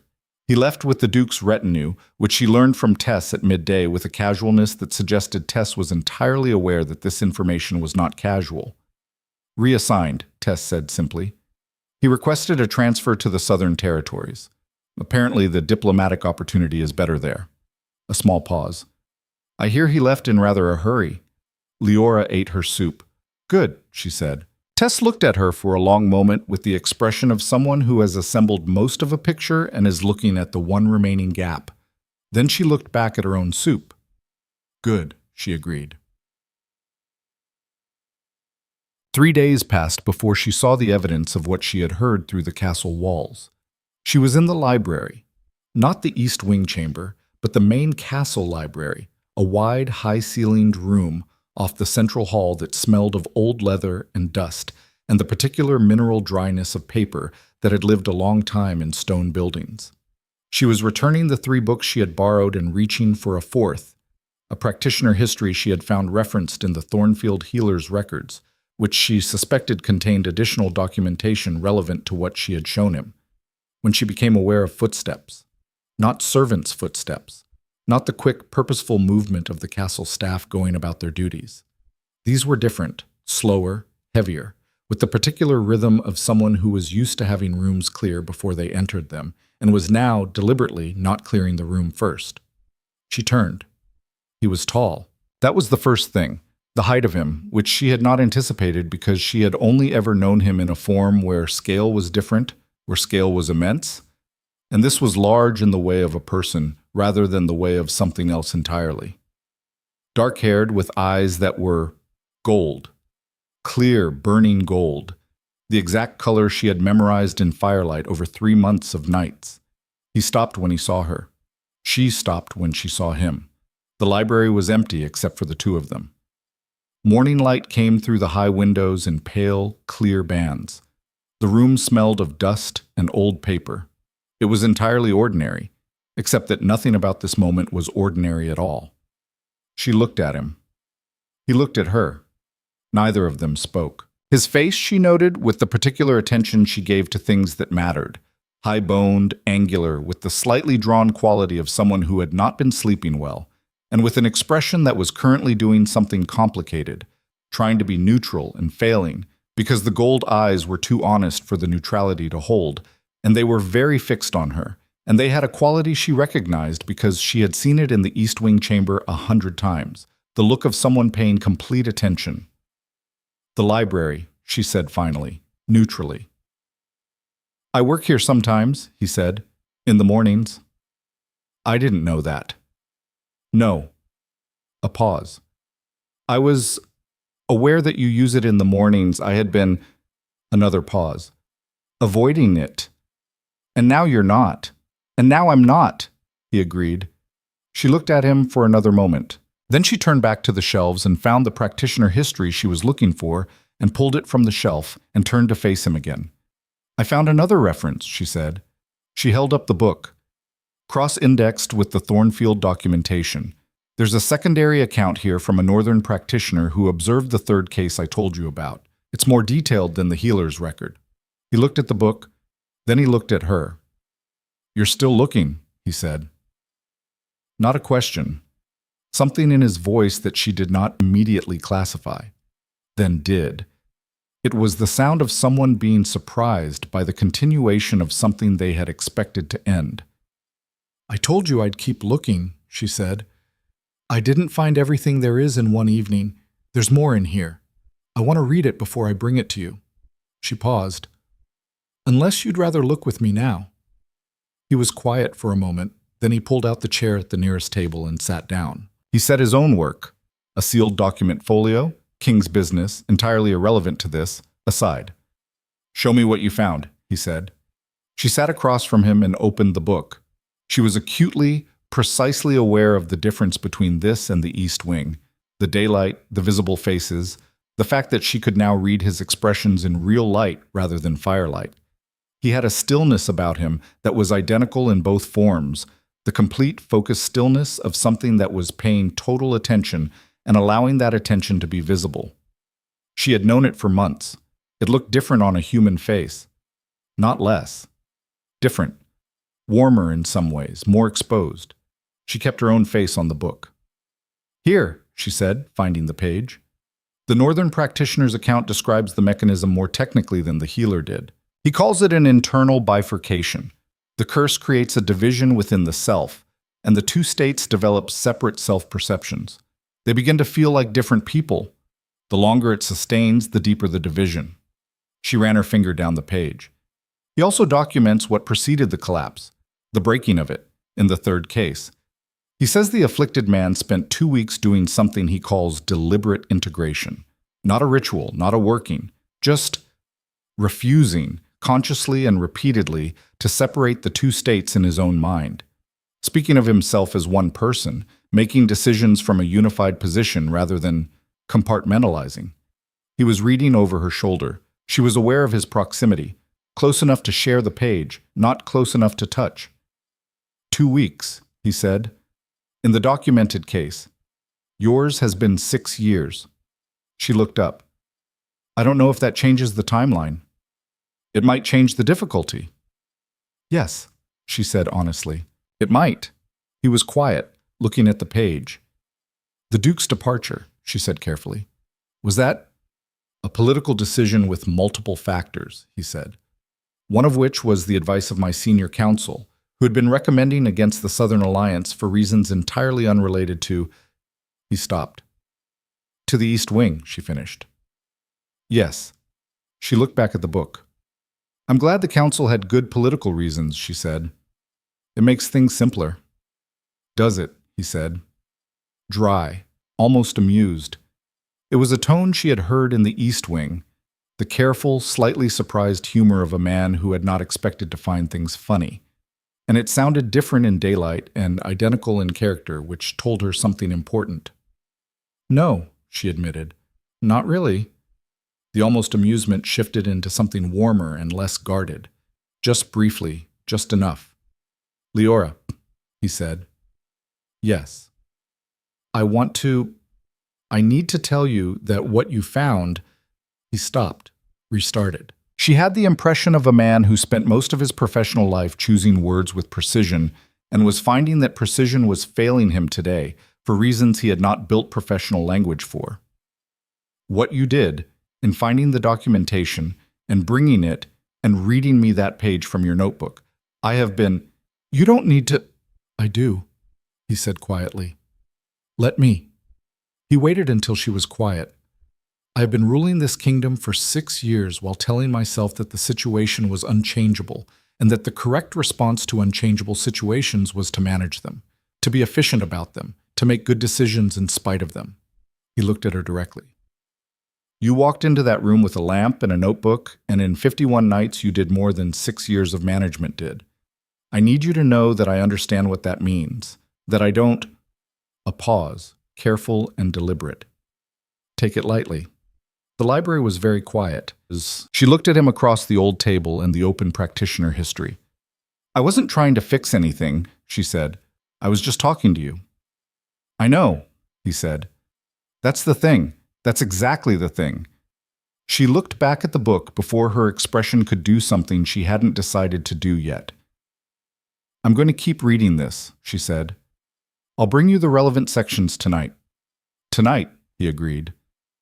She heard what was in that word, the same thing she heard in her own voice when she said it. The evening was not a duty assignment anymore. It had not been a duty assignment for a very long time, if it ever had been, and they were both aware of it and were allowing the awareness to exist without forcing it into a shape before it was ready. She read until noon. He worked beside her for 2 hours, and then was called away by a guard who appeared at the library door with a sealed message and the careful deference of someone who was adjusting, without showing the adjustment, to a king who was sitting in the library with a ward of the crown rather than working in his study. He left with a quiet word that she didn't try to interpret. She kept reading. The next 2 weeks had a different quality than everything that had come before. The nights in the East Wing continued. Same room, same fire, same navigation charts, but changed. He was more present in them, less careful about the distance from the corner. Once, on the 9th night of the new fortnight, he sat on the floor rather than in the shadows, close enough to the fire that she could see him clearly in the light, and she had looked at him for a moment and then looked back at her notebook and said nothing about it, because the point was not to mark the progress, but to allow it. He told her things he had not told her before, not about the curse, she already knew the shape of that, but about the kingdom, the actual, unglamorous work of it, the water rights dispute in the eastern agricultural estates that had been unresolved for 12 years, the frontier settlements' resistance to the new taxation structure, which he understood the reasons for, because the new structure was better in theory and had been implemented badly in practice. The council's ongoing tension over succession policy, which was linked, he said with a dryness that made her look up, to the fact that the king had shown no interest in marriage for 6 years, and everyone had theories. "Now you can tell them you were waiting for the right alignment of political factors," she said. "I'll use that exact phrase," he said. "They'll assume I mean the Southern Alliance fell through. And you'll let them assume. For the time being," he said, and looked at her, and she looked at him, and the fire was warm between them, and neither of them looked away. During the days, she continued her research. She also, quietly, continued her work in the records room, because the work was real, and the castle needed it done, and she was not willing to be the kind of person who abandoned their duties because their circumstances had become more interesting. Moret noticed the diligence and said nothing about it except to assign her 2 additional record sets, which Liora took as the steward's version of acknowledgement. She was halfway through the 2nd additional record set, on the 11th day of the new fortnight, when she found the second thing. It was not what she was looking for. She was cataloging land grants from the period of Kael's father's reign, dull administrative documents, lists of property and obligation, when she encountered a sealed inner folder that had been filed inside a larger estate packet and apparently overlooked for years. The seal was old and the wax crumbling. She opened it carefully, as she opened all old documents, with the methodical respect of a records worker. She read the first page. She read it again. She set it down and stared at the records room wall for a long moment. Then she picked it up and read it a 3rd time, because she needed to be certain before she did anything with it. It was a contract. 31 years old, dated in the 4th year of Edric Varen's reign, Kael's father. It was an agreement between the old king and a consortium of southern territorial landowners, including the family name of Duke Caris, she noted, which was the kind of detail that made previously incomprehensible things suddenly comprehensible, for the extraction of specific agricultural resources from the frontier territories, to be conducted without formal declaration in the kingdom's public records. In simpler language, Kael's father had made a private deal with the southern territories to exploit the frontier settlement's land in exchange for political support. The deal had been hidden in the estate records for 30 years. The frontier settlements, including Thornfield, including the Vale farmhouse, including every family she had grown up among, had been paying taxes on land that was simultaneously being extracted by a private southern consortium under a deal their king had made without telling them. The 400 silver marks that had bought her were not a tax debt.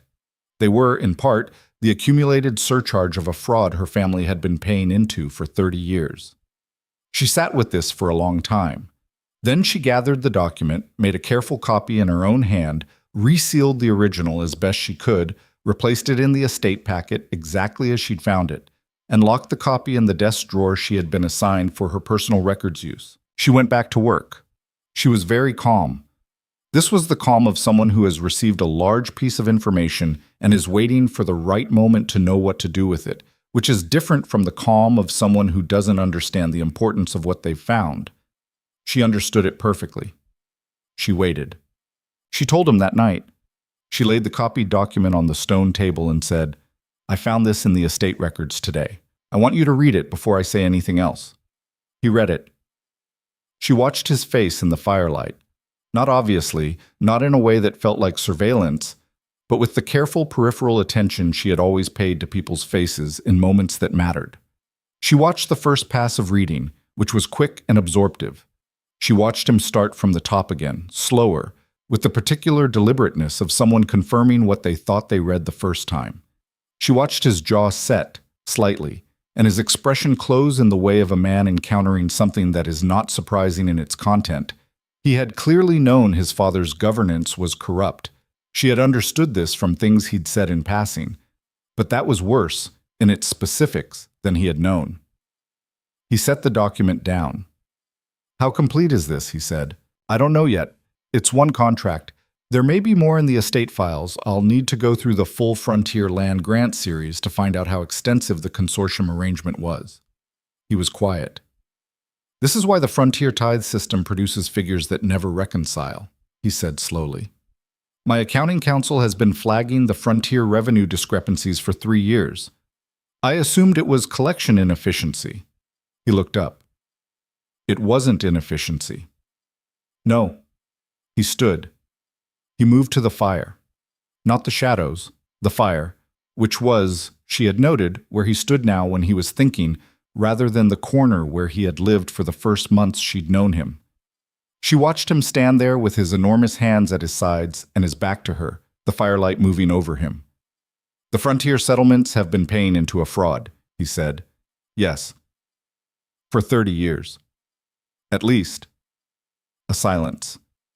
"Your family," he said. He did not turn around. "The debt that brought you here, was it—" "I don't know the specific breakdown," she said. "Possibly some of it was real debt. Possibly some of it was accumulated surcharge from the consortium arrangement." She paused. "It doesn't change what happened." "No," he said, "but it changes what I owe." She looked at his back. "Kael," she said, "I didn't bring this to you because of what happened to me. I brought it because it's a document that belongs in the king's hands, and you are the king, and this is the kind of thing that—" "I know why you brought it," he said. He turned. The gold eyes were steady and clear. "I know exactly why you brought it. Because you found a thing, and you brought it to the person who needed to have it, regardless of what it meant for your own situation, regardless of the fact that the document implicates the crown in something that personally harmed you." He looked at her for a long moment. "I know who you are, Liora. I have been paying attention." She was quiet. "What I owe," he said, "is a full accounting, public. Not managed, not minimized. A full accounting of the consortium arrangement, the revenue fraud, and what the Frontier settlements are owed in return." He picked up the copied document. "And I'm going to need you to help me build the evidentiary case. Because you've been in the records room for 3 months, and you know the filing system better than anyone, and because—" A pause. "Because you are, without question, the most methodically honest person I have encountered in 6 years of governance." She stared at him. "You want me to help you build a case against your own father's administration?" "My father's administration ended when he died," he said flatly. "What I'm building a case against is an ongoing fraud that has been running on inherited momentum. There is a difference." He held her gaze. "Will you help?" She thought about the Frontier settlements, the Vale farmhouse, the families who had been paying and paying into a system they believed was legitimate because it came from the crown, and they had no way to know otherwise.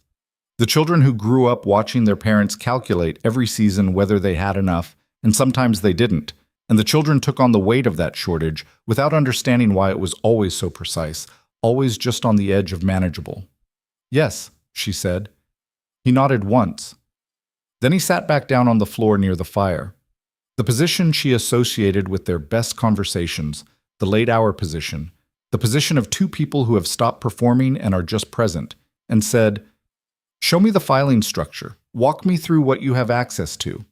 She sat down across from him. She opened her notebook. She explained the record system, the way it was organized by reign year, then by territory, then by document type, the nested filing that made things easy to miss unless you knew to look inside the larger packets. He listened with the total attention she had known since the first night, and asked questions that were sharp and specific, and twice made connections between documents she had described that she had not herself connected yet, which confirmed what she had suspected since early in their acquaintance. That the mind she had been talking to in the dark for 3 months was one of the most precise she had ever encountered. By the third hour of the night, they had a research plan. By the fourth, they had a list of documents she would need to locate and copy. By the time the sixth bell rang, the stone table was covered in her notebook pages filled with structure diagrams and cross-reference lists, and the two of them were side by side on the floor with their backs against the table's edge, and the navigation charts spread in front of them because they had needed the large flat surface for the diagram, and the table had become covered, and the floor had been the logical solution. She became aware, in the quiet that followed the end of the working session, that his shoulder was touching hers. Neither of them moved. The fire had burned down to the deep red stage, the late-night stage, and the room was warm and still. The diagram on the floor between them was good work. Solid, methodical, the kind of plan that would hold up under scrutiny. She was pleased with it in the way she was pleased with a story that had found its structure. "This will take 3 weeks to build properly," she said. "I know. And when we present it, the frontier settlements will need direct communication. Not a proclamation from the capital, someone who speaks their language. Someone who can explain the accounting in terms that a frontier family can understand, not administrative language." He looked at her. She looked back at him. "I grew up there," she said. "I know how to explain things to people who've been told all their lives that the official version is the only version." "I know you do," he said. "I was hoping you'd offer, rather than waiting to be asked." "You could have asked." "Yes," he said, "but you needed to offer.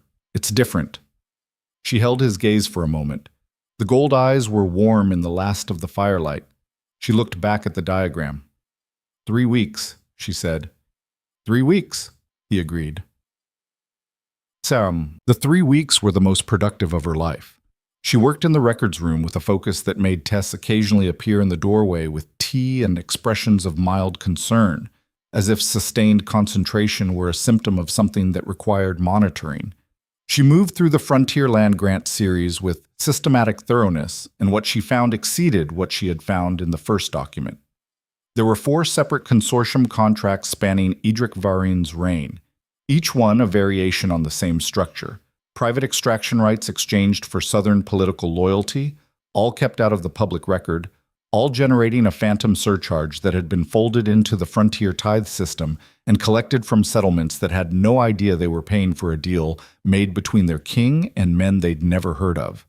She copied every document. She built the cross-reference in her notebook. Names, dates, amounts, properties. She identified 11 frontier settlements that had been directly impacted. Thornfield was one of them. She brought each piece to the east wing as she found it, and they assembled the picture together, and she watched him absorb each new layer with the controlled, precise reaction of a man who was genuinely appalled and was channeling that into purpose rather than paralysis. "There will be resistance from the Southern Bloc," he said, on the second week.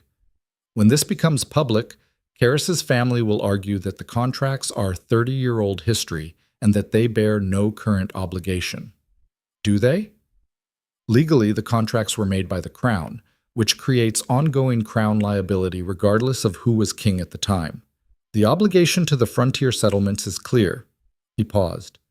"The obligation from the Southern landowners is more complicated.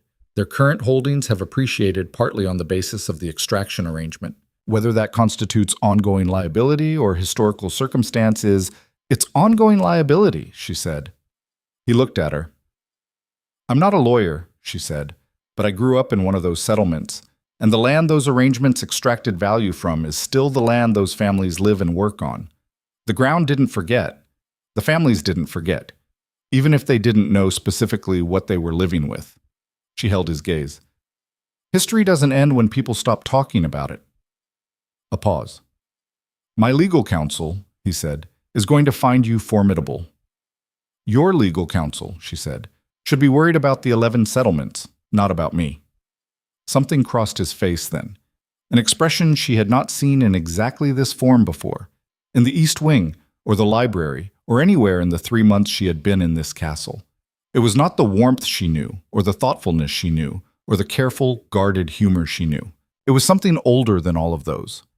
Something that had to do with the particular experience of being fully seen by someone and finding that the sight, rather than exposing a weakness, revealed something more intact than you'd believed you had.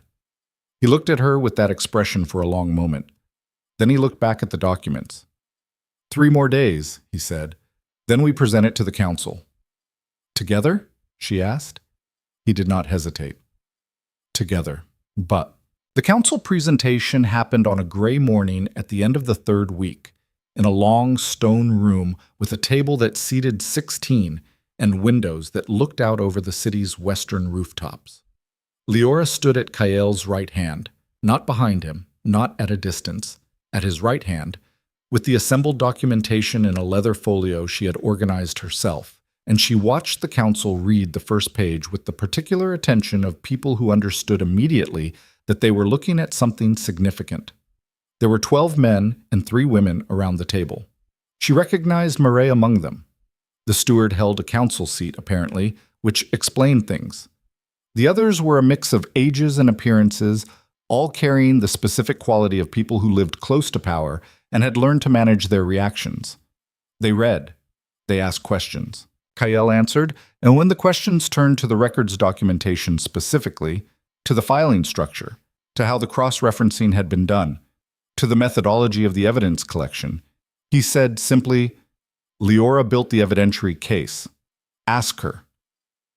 14 faces turned toward her. She felt the weight of the room, its skepticism, its assessment, its very practiced evaluation of where she fell in the hierarchy of things worth listening to. She knew what they were seeing. A young woman in servant's gray, no noble lineage, no official title, no institutional standing. She knew what they were not yet seeing, 3 months of work in the records room, 3 weeks of systematic document analysis, a research plan that had held up under every test she'd put it to. She had spent her whole life in rooms where the people around the table didn't think she was worth listening to. She opened the folio. The primary documentation series is organized by contract date and cross-referenced by settlement impact, she said. Her voice was steady and clear. "I'll walk you through the methodology." She walked them through it. It took 45 minutes. She answered every question. She redirected 3 attempts to reframe the evidence as ambiguous. She was not aggressive in the redirections. She was precise, and the precision was its own kind of force, the kind that didn't require volume. When she finished, the council room was quiet. Then Maret, who had been silent through the entire presentation, whose face had been the most carefully controlled of everyone at the table, said, from her seat at the far end, "The documentation is complete." It was not a question. "Yes," Liora said, "and the frontier settlement notification protocol you've proposed, the direct communication rather than the standard proclamation, the settlements have been receiving official communications from the Crown for 30 years that told them a false story," Liora said. "Another proclamation from the capital will be heard as more of the same. You need someone who speaks like they do, who explains the accounting in the terms of someone who's lived with it, not official language." She paused. "I can do that." Maret looked at her for a long, precise moment. Then the steward looked at the king.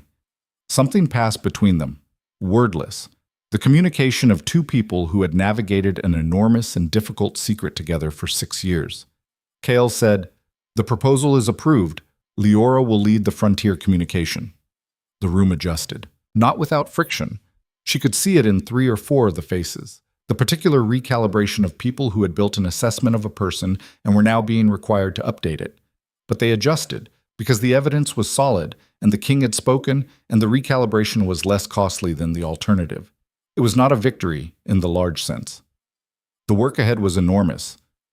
The legal process, the settlement notification, the Southern Bloc's inevitable resistance, all of it stretching out in front of her like the flat agricultural plain she had crossed on the cart coming to the castle.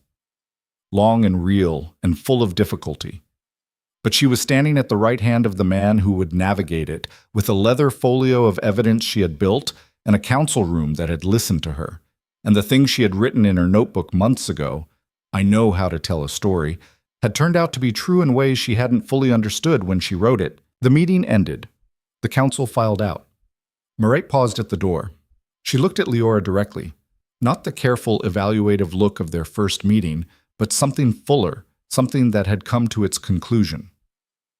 "Well done," she said. She left.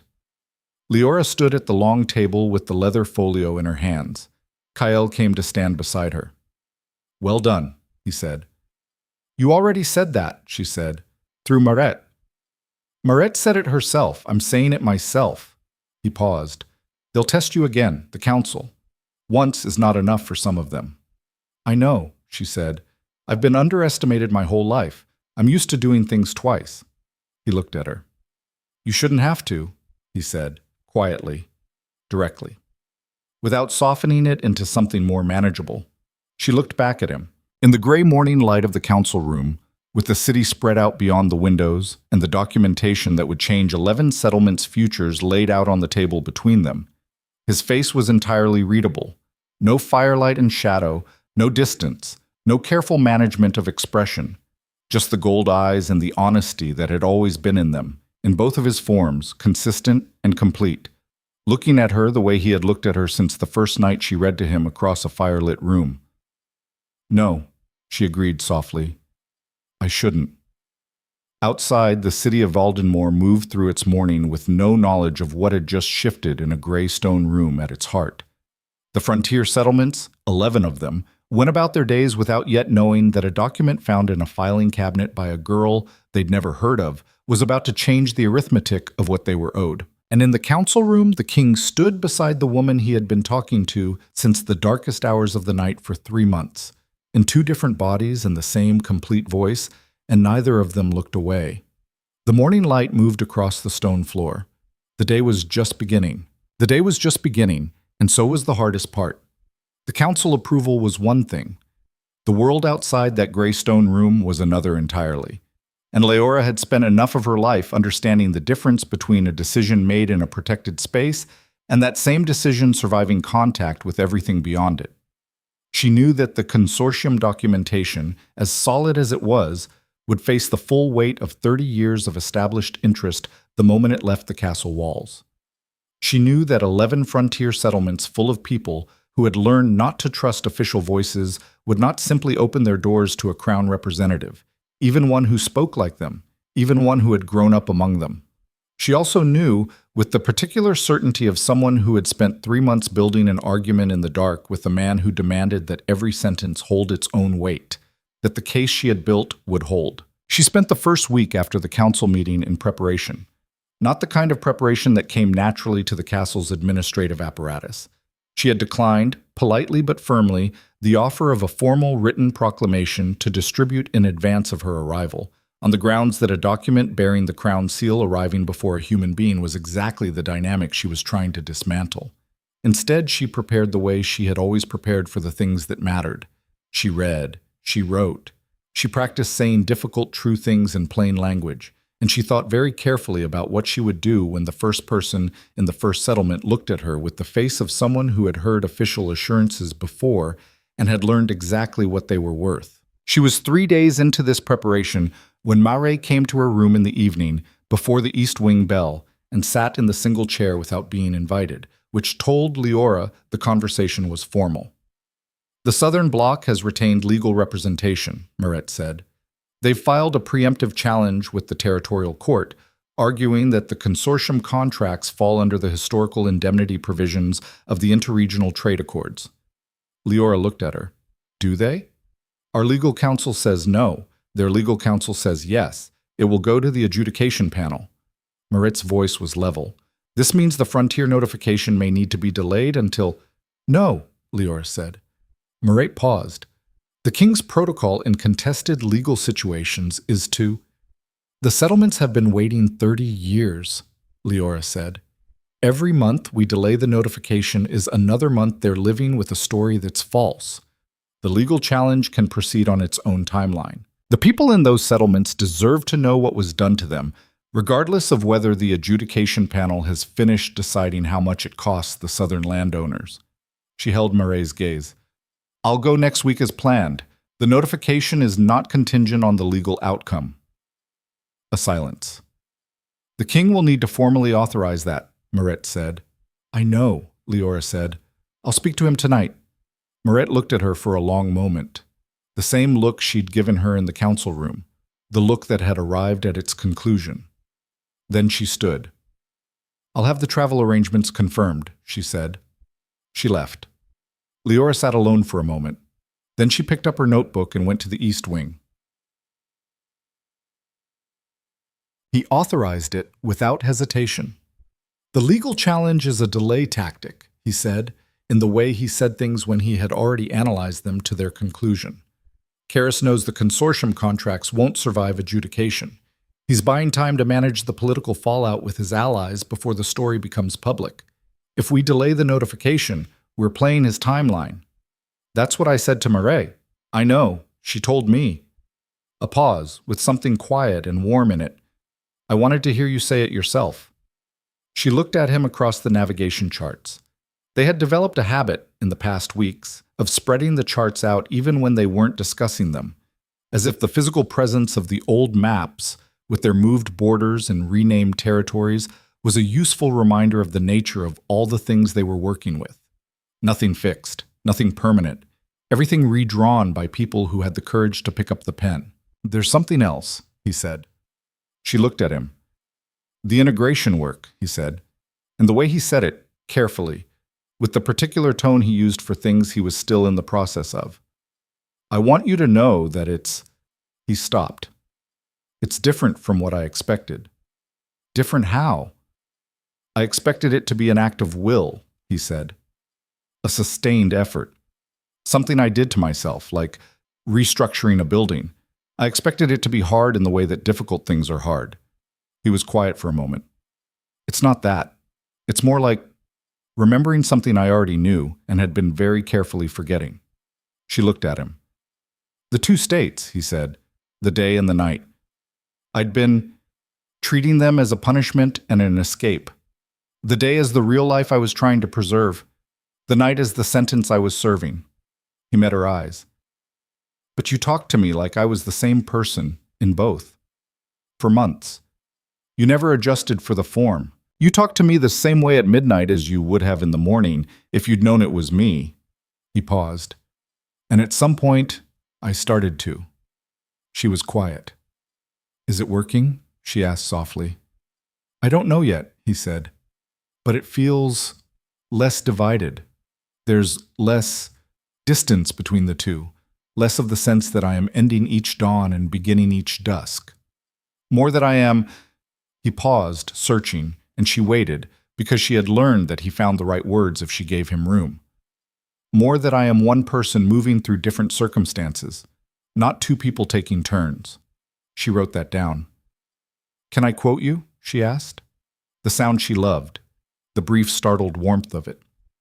You quote everything, he said. I cite my sources, she said. It's different. Oh. She left for the frontier settlements on a gray Tuesday morning, with a castle horse, a saddlebag containing her notebook and the copied consortium documents and a change of clothes, and a letter of introduction that bore the crown's seal, but that she had written herself in plain language, avoiding the architectural formality of official documents because formality was a wall, and she was not going to the settlements to build walls. Thornfield was the last on her list, not the first. She had organized the notification route by geographic logic, but she had also organized it by personal logic. She would do the hardest one last, when she had the practice of the others behind her, when she had learned what worked and what didn't, in rooms full of people who had reason not to trust her. The first 3 settlements were difficult in different ways. In the first, a river valley community called Ashwick, the initial reception was silence. The particular deliberate silence of people who had learned that responding too quickly to official news was dangerous, that the first response should always be the contained one because you never knew yet what it would cost you. She sat in the community hall with 14 family heads, and she laid out the documentation on the table and she said, in the plainest language she had, your tax tithe for 30 years included amounts you were never told about, collected under a deal your previous king made with southern landowners without your knowledge. Here is the proof. Here is what is owed to you. Here is what the current king has committed to doing about it. And then she stopped talking, which was the most important part, because the reflex in official communications was always to keep filling the silence. And filling the silence was what allowed people not to process what they'd heard. She let them process. The silence lasted a long time. Then an older woman at the far end of the table, weathered with the permanent squint of someone who had spent decades in outdoor work, said, "Who are you?" "Liora Vale," she said. "I grew up in Thornfield. I was sent to the castle 8 months ago as a ward of the crown, in settlement of a tax debt. I've been working in the castle records room. I found the contracts by accident and built the evidentiary case to verify them." Another silence. "Your frontier," the old woman said. "Yes." "And you found this?" "Yes." The old woman looked at the documents on the table for a long moment. Then she looked back at Liora. "All right," she said. "Show us the numbers." Liora showed them the numbers. By the fourth settlement, she had learned the rhythm of it, the initial silence, the testing question, the moment when someone, it was always someone older, always someone who had been carrying a version of this knowledge as a felt sense without proof, said the thing that shifted the room from resistance to reception. She learned to watch for that person, to direct her explanation toward them without being obvious about it, to give them the language to do the shifting. By the seventh settlement, people were meeting her at the gate. Word traveled faster than horses on the frontier. By the time she reached the eighth settlement, they had heard about Ashwick and the other communities ahead of her, and the reception was not silence but a specific contained intensity. The look of people who have been told something is coming and are deciding before they see it whether to believe it. She answered every question. She stayed longer in some settlements than she'd planned, because some conversations needed to run their full course, and cutting them short to keep the schedule was not the right choice. She slept in settlement guest houses and ate at community tables and listened, as carefully as she had ever listened to anything, to the stories people told her about what the past 30 years had actually looked and felt like from the inside. She wrote everything down. On the 11th night, camping outside the 10th settlement because the guest houses were full and it was fine, she was cold. She had been cold before. She wrote in her notebook. The thing about stories is that they go in both directions. I came here to tell them something, but what they've been telling me is the larger thing. The numbers are real, but the numbers are not the story. The story is the family in Ashwick who gave up their east pasture when they couldn't pay the tithe and watched the consortium's agents extract the ore from the ground underneath it. The story is the Thornfield healer who spent her career treating malnutrition and knew, somehow, that the cause was not drought or bad luck, but something systemic, something constructed, but couldn't name it. The story is 30 years of people being told that their instinct that something was wrong was not to be trusted. She looked at what she'd written. "That's the thing that needs to be in the king's address to the regional council," she wrote, "not the legal language. This, the specific and human account of what happens when power tells people not to trust what they know." She underlined it.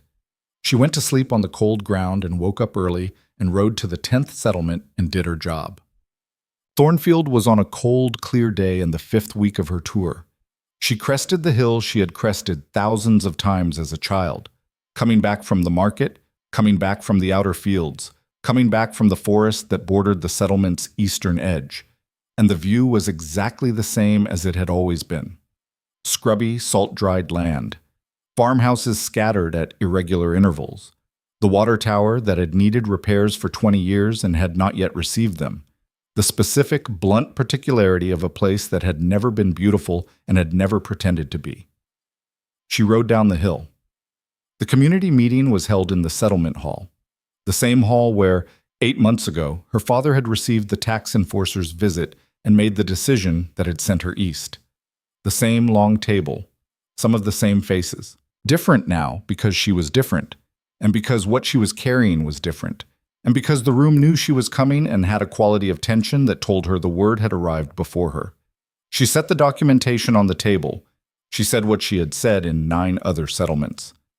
The room was quiet in the Thornfield way, denser than other silences, packed with 30 years of specific people's specific experiences of the specific fraud she was describing.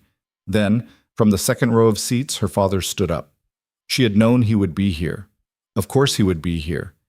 Edric Vale was a community elder in the loose, informal way of frontier men who had been in a place long enough that their presence carried weight simply by virtue of its duration. He looked different. 8 months. He looked 8 months older, which was not much, except that he was already old enough that 8 months showed. He looked at her with the expression she remembered, and also with something else.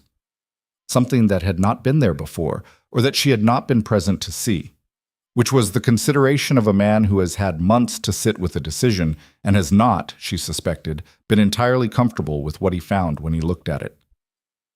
"Liora," he said. "Father," she said. The room was very still. "You're the one who found it," he said. Not a question. He had heard the story from 8 other settlements worth of frontier network. "Yes." He was quiet for a moment. He looked at the documents on the table. "The east pasture we gave up," he said. 12 years ago, when we couldn't meet the tithe. "The consortium's surcharge is documented in the contract series," she said. "I can show you specifically which years the overcharge applies to.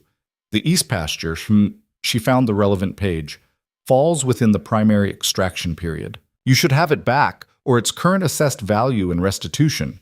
It will be part of the formal settlement calculation." He stared at the page. The room stared at both of them. She waited. "The debt," he said.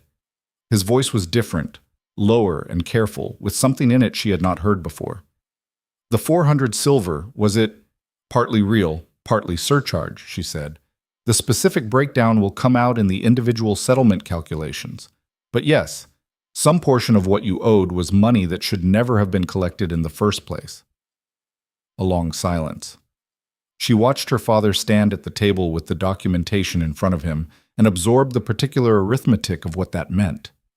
Not the money. The money was part of it, but not the most important part. The most important part was the calculation he was doing behind his eyes, the one she could see him doing, the one that was rearranging several years of decisions and their justifications. She did not say anything. She had learned in 10 settlements when to let the silence do its work. "I'm sorry," he said finally. His voice was quiet and unadorned. "For how I handled it." She looked at him. She thought about what she wanted to say. She thought about the fence post and the hammer and the thing that had been almost warmth in his face. She thought about her mother, who had loved her stories.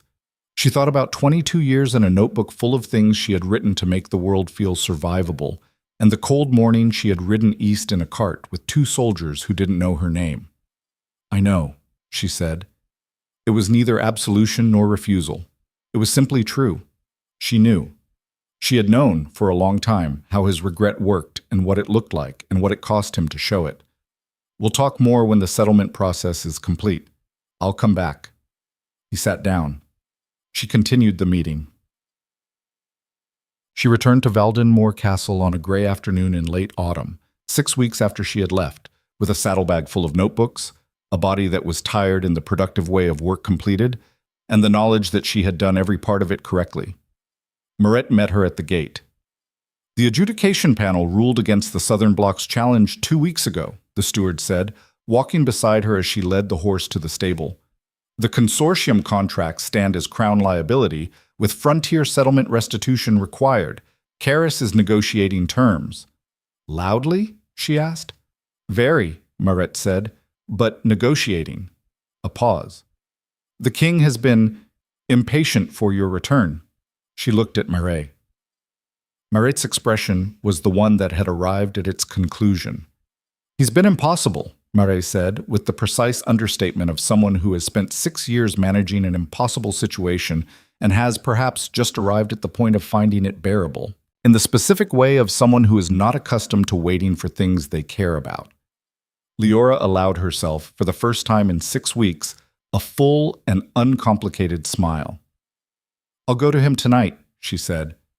"He knows you're back," Maret said. "He heard the gate." She went to the east wing that evening, not with her lamp and her notebook. She left both in her room deliberately, because tonight was not a working night, and some choices needed to be made by action rather than in theory. But with just herself, her road-worn coat, and her road-worn boots, and the 6 weeks of frontier voices she was still carrying. She knocked. "Come in," the voice said, and it was the voice she had known first, in the form she had known first, and the warmth of it, the complete familiar warmth, hit her in the chest with the specific force of something you didn't know you'd missed as much as you had until you heard it again. She opened the door.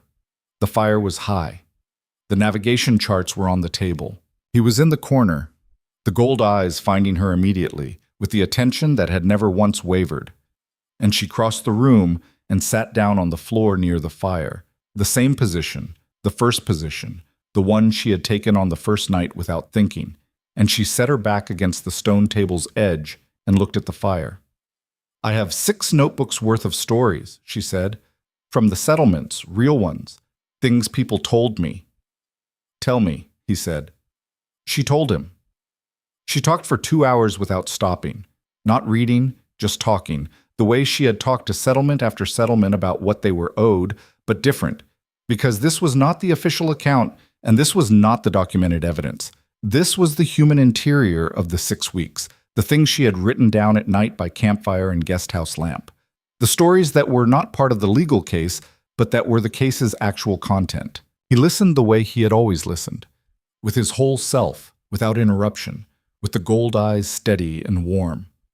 Twice she looked up and found him closer than his corner, closer to the fire, and she let herself notice it and didn't mark it. When she finished, the room was very quiet. "The east pasture," he said. "Your father's." I identified it in the documentation.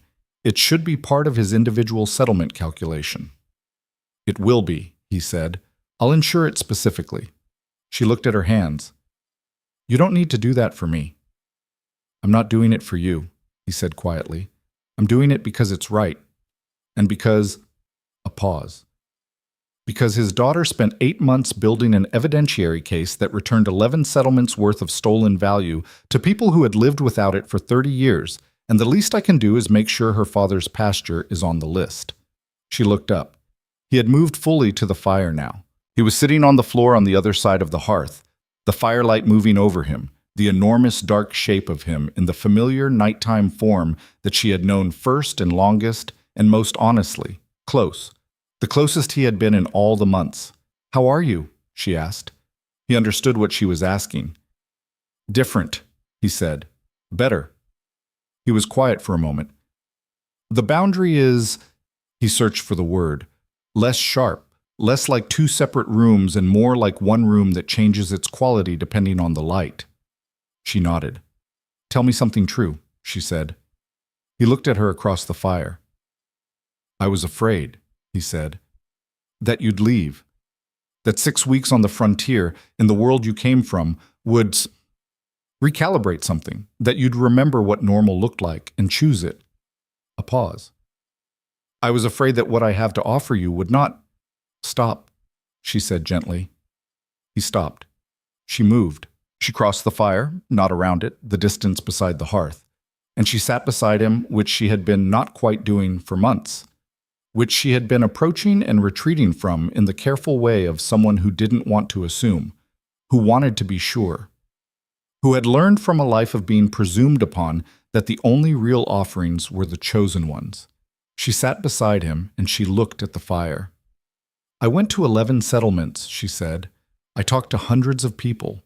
I rode 6 weeks of frontier road, and I slept on cold ground, and I sat in halls full of people who had every reason not to trust anything I said, and I told them the truth, and they listened." She paused. "And every night, in every guest house, and every campsite, the thing I thought about was coming back here, to this room, to you." The fire crackled. Not to the king, she said. Not to the council chamber or the political process or any of the things that are true and real and important. To this. To the fire and the charts and the voice that argued with me about story structure and asked me to read things I'd written for no one. She looked at him. That's what I chose, 6 weeks of Frontier Road and the chance to go back to Thornfield. I chose this. The gold eyes were on her, very still, very clear, very warm. Liora, he said. The way he said her name, it had always had weight from the first night, and now it had more, the accumulated weight of hundreds of nights of genuine attention, the kind of weight that only things that have been meant consistently and fully ever achieve. I know, she said softly. I know what you want to say. That the circumstances are complicated. That the situation is not straightforward. That there are things about your position and my position and the distance between them that, no, he said. She paused. That's not what I want to say, he said. What I want to say is, and his voice, which was always low and resonant and careful, was none of those things right now, was instead very simple, stripped of the layering she had come to know, stripped down to the thing underneath. What I want to say is that you are the only person who has ever sat in this room and talked to me like I was worth talking to, and that I have been trying to deserve that for 8 months. And I don't know if I've managed it, but You have, she said. He was quiet. She reached out. She put her hand on his arm, on the dark fur of his forearm, solid and warm and real, and held it there and felt him go absolutely still beneath her touch, the stillness of something that has been reached for and is afraid to move in case the reaching ends. You have, she said again. The fire shifted. Outside, the night deepened over Valdenmoor, and the kingdom's first autumn frost was beginning to form on the castle's pale granite walls. And inside the East Wing chamber, the fire was high, and the navigation charts were spread on the table, and 2 people sat beside the hearth with the accumulated honesty of 8 months between them. Neither of them moved for a long time. Neither of them needed to. The morning it happened, she did not know it was going to happen.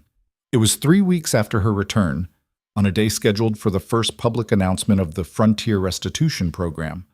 A formal gathering in the castle's main courtyard, the city's residents invited, the council present, the frontier settlement representatives who had traveled to hear the announcement spoken in their direction rather than administered to them from above. Liora had written the address. Not all of it. Cale had written the legal and political sections. But the part that mattered, the part that spoke to the frontier settlements directly, the part that said, here is what was done, and here is what is owed, and here is what this crown commits to in language that a frontier family sitting around a kitchen table on a cold morning could understand and hold and use. She stood at the edge of the courtyard in the crowd's periphery, in her gray castle livery, and watched the courtyard fill. Settlement representatives stood in the front. She recognized faces from Ashwick, from the 4th settlement, from Thornfield, her father's face among them, the face she had been watching since she was a child, that now carried a quality it had not carried before. Not warmth, exactly. Something more careful and more honest than warmth. The look of a man who is in the process of becoming more accurate about himself. The announcement began. Kael stood at the courtyard's formal address point, the elevated stone platform used for public declarations, in daylight, in the king's form, and he read the address, and the parts she had written landed exactly as she had intended them to land, plainly, without the cushioning language of official rhetoric, in the direct syntax of someone who understood that the people being addressed had been talked around for 30 years and were overdue to be talked to. She watched the frontier representatives' faces. She watched the moment. It came in the address's 3rd section, the specific section about the East pasture returns and the individual settlement calculations. When the things she had seen in 11 settlement halls happened again, here, in the open air, in the largest version yet. The room shifted. The crowd shifted.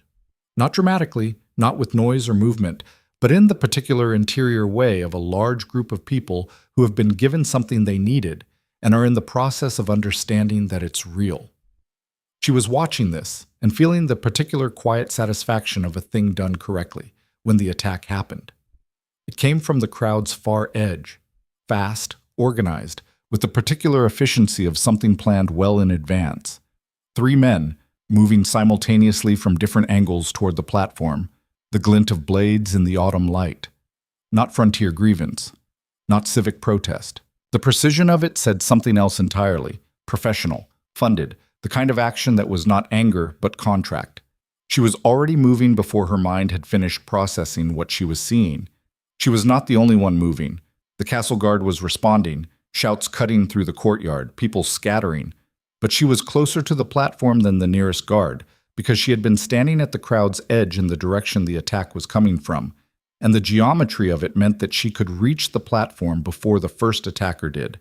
If she moved now, if she moved without hesitation, if she did not take the half-second her body wanted her to take to calculate the risk. She did not take it. She ran. She reached the platform steps at the same moment the first attacker did, and threw herself between him and the stairs, not with the skill of someone trained in combat. She had no such training, but with the pure, committed force of a person who has decided that a specific thing is not going to happen and is willing to use their entire body to enforce that decision. The attacker was larger than her and would have moved through her like she wasn't there, except that her sudden presence in his path required him to adjust, and the adjustment cost him the half-second that the castle guard needed. The guard took him down. She was already at the platform, already on the stairs, and the sun was lowering. Late afternoon now, the sun had moved while the ceremony ran long, and the light was going amber and horizontal, and she was aware, in the part of her that was always aware, that this was the hour of transition, the boundary between the forms. Kyle reached down and pulled her up to the platform, his hands on her arms. Human hands. And then the sun moved behind the city's western roofline, and the light changed, and she felt, through his grip, the moment of it. The shudder, the deep involuntary shift, the thing she had heard through stone walls that one night, 3 weeks after she arrived, and had recognized as the sound of something being dismantled. And his hands on her arms changed. The courtyard went silent. It was not the silence of the assembly waiting for the next part of the address. It was a different silence entirely. The silence of a large group of people confronting something they had not known was possible and are in the process of deciding what to do with it. The king stood on the platform in the dusk and was not only the king, he was both, in a way she had never seen before, in a way that the Thornfield Healer's documentation had described, but that she had not been entirely sure she would see in her lifetime. Not fully the beast, not fully the man, but something between them that was neither divided nor concealed. Both forms present simultaneously, overlapping, like 2 images on the same page. The enormous dark power of the night form and the clear gold eyes of the man, occupying the same body, neither one submitting, neither one erasing the other. Whole. The courtyard held its breath.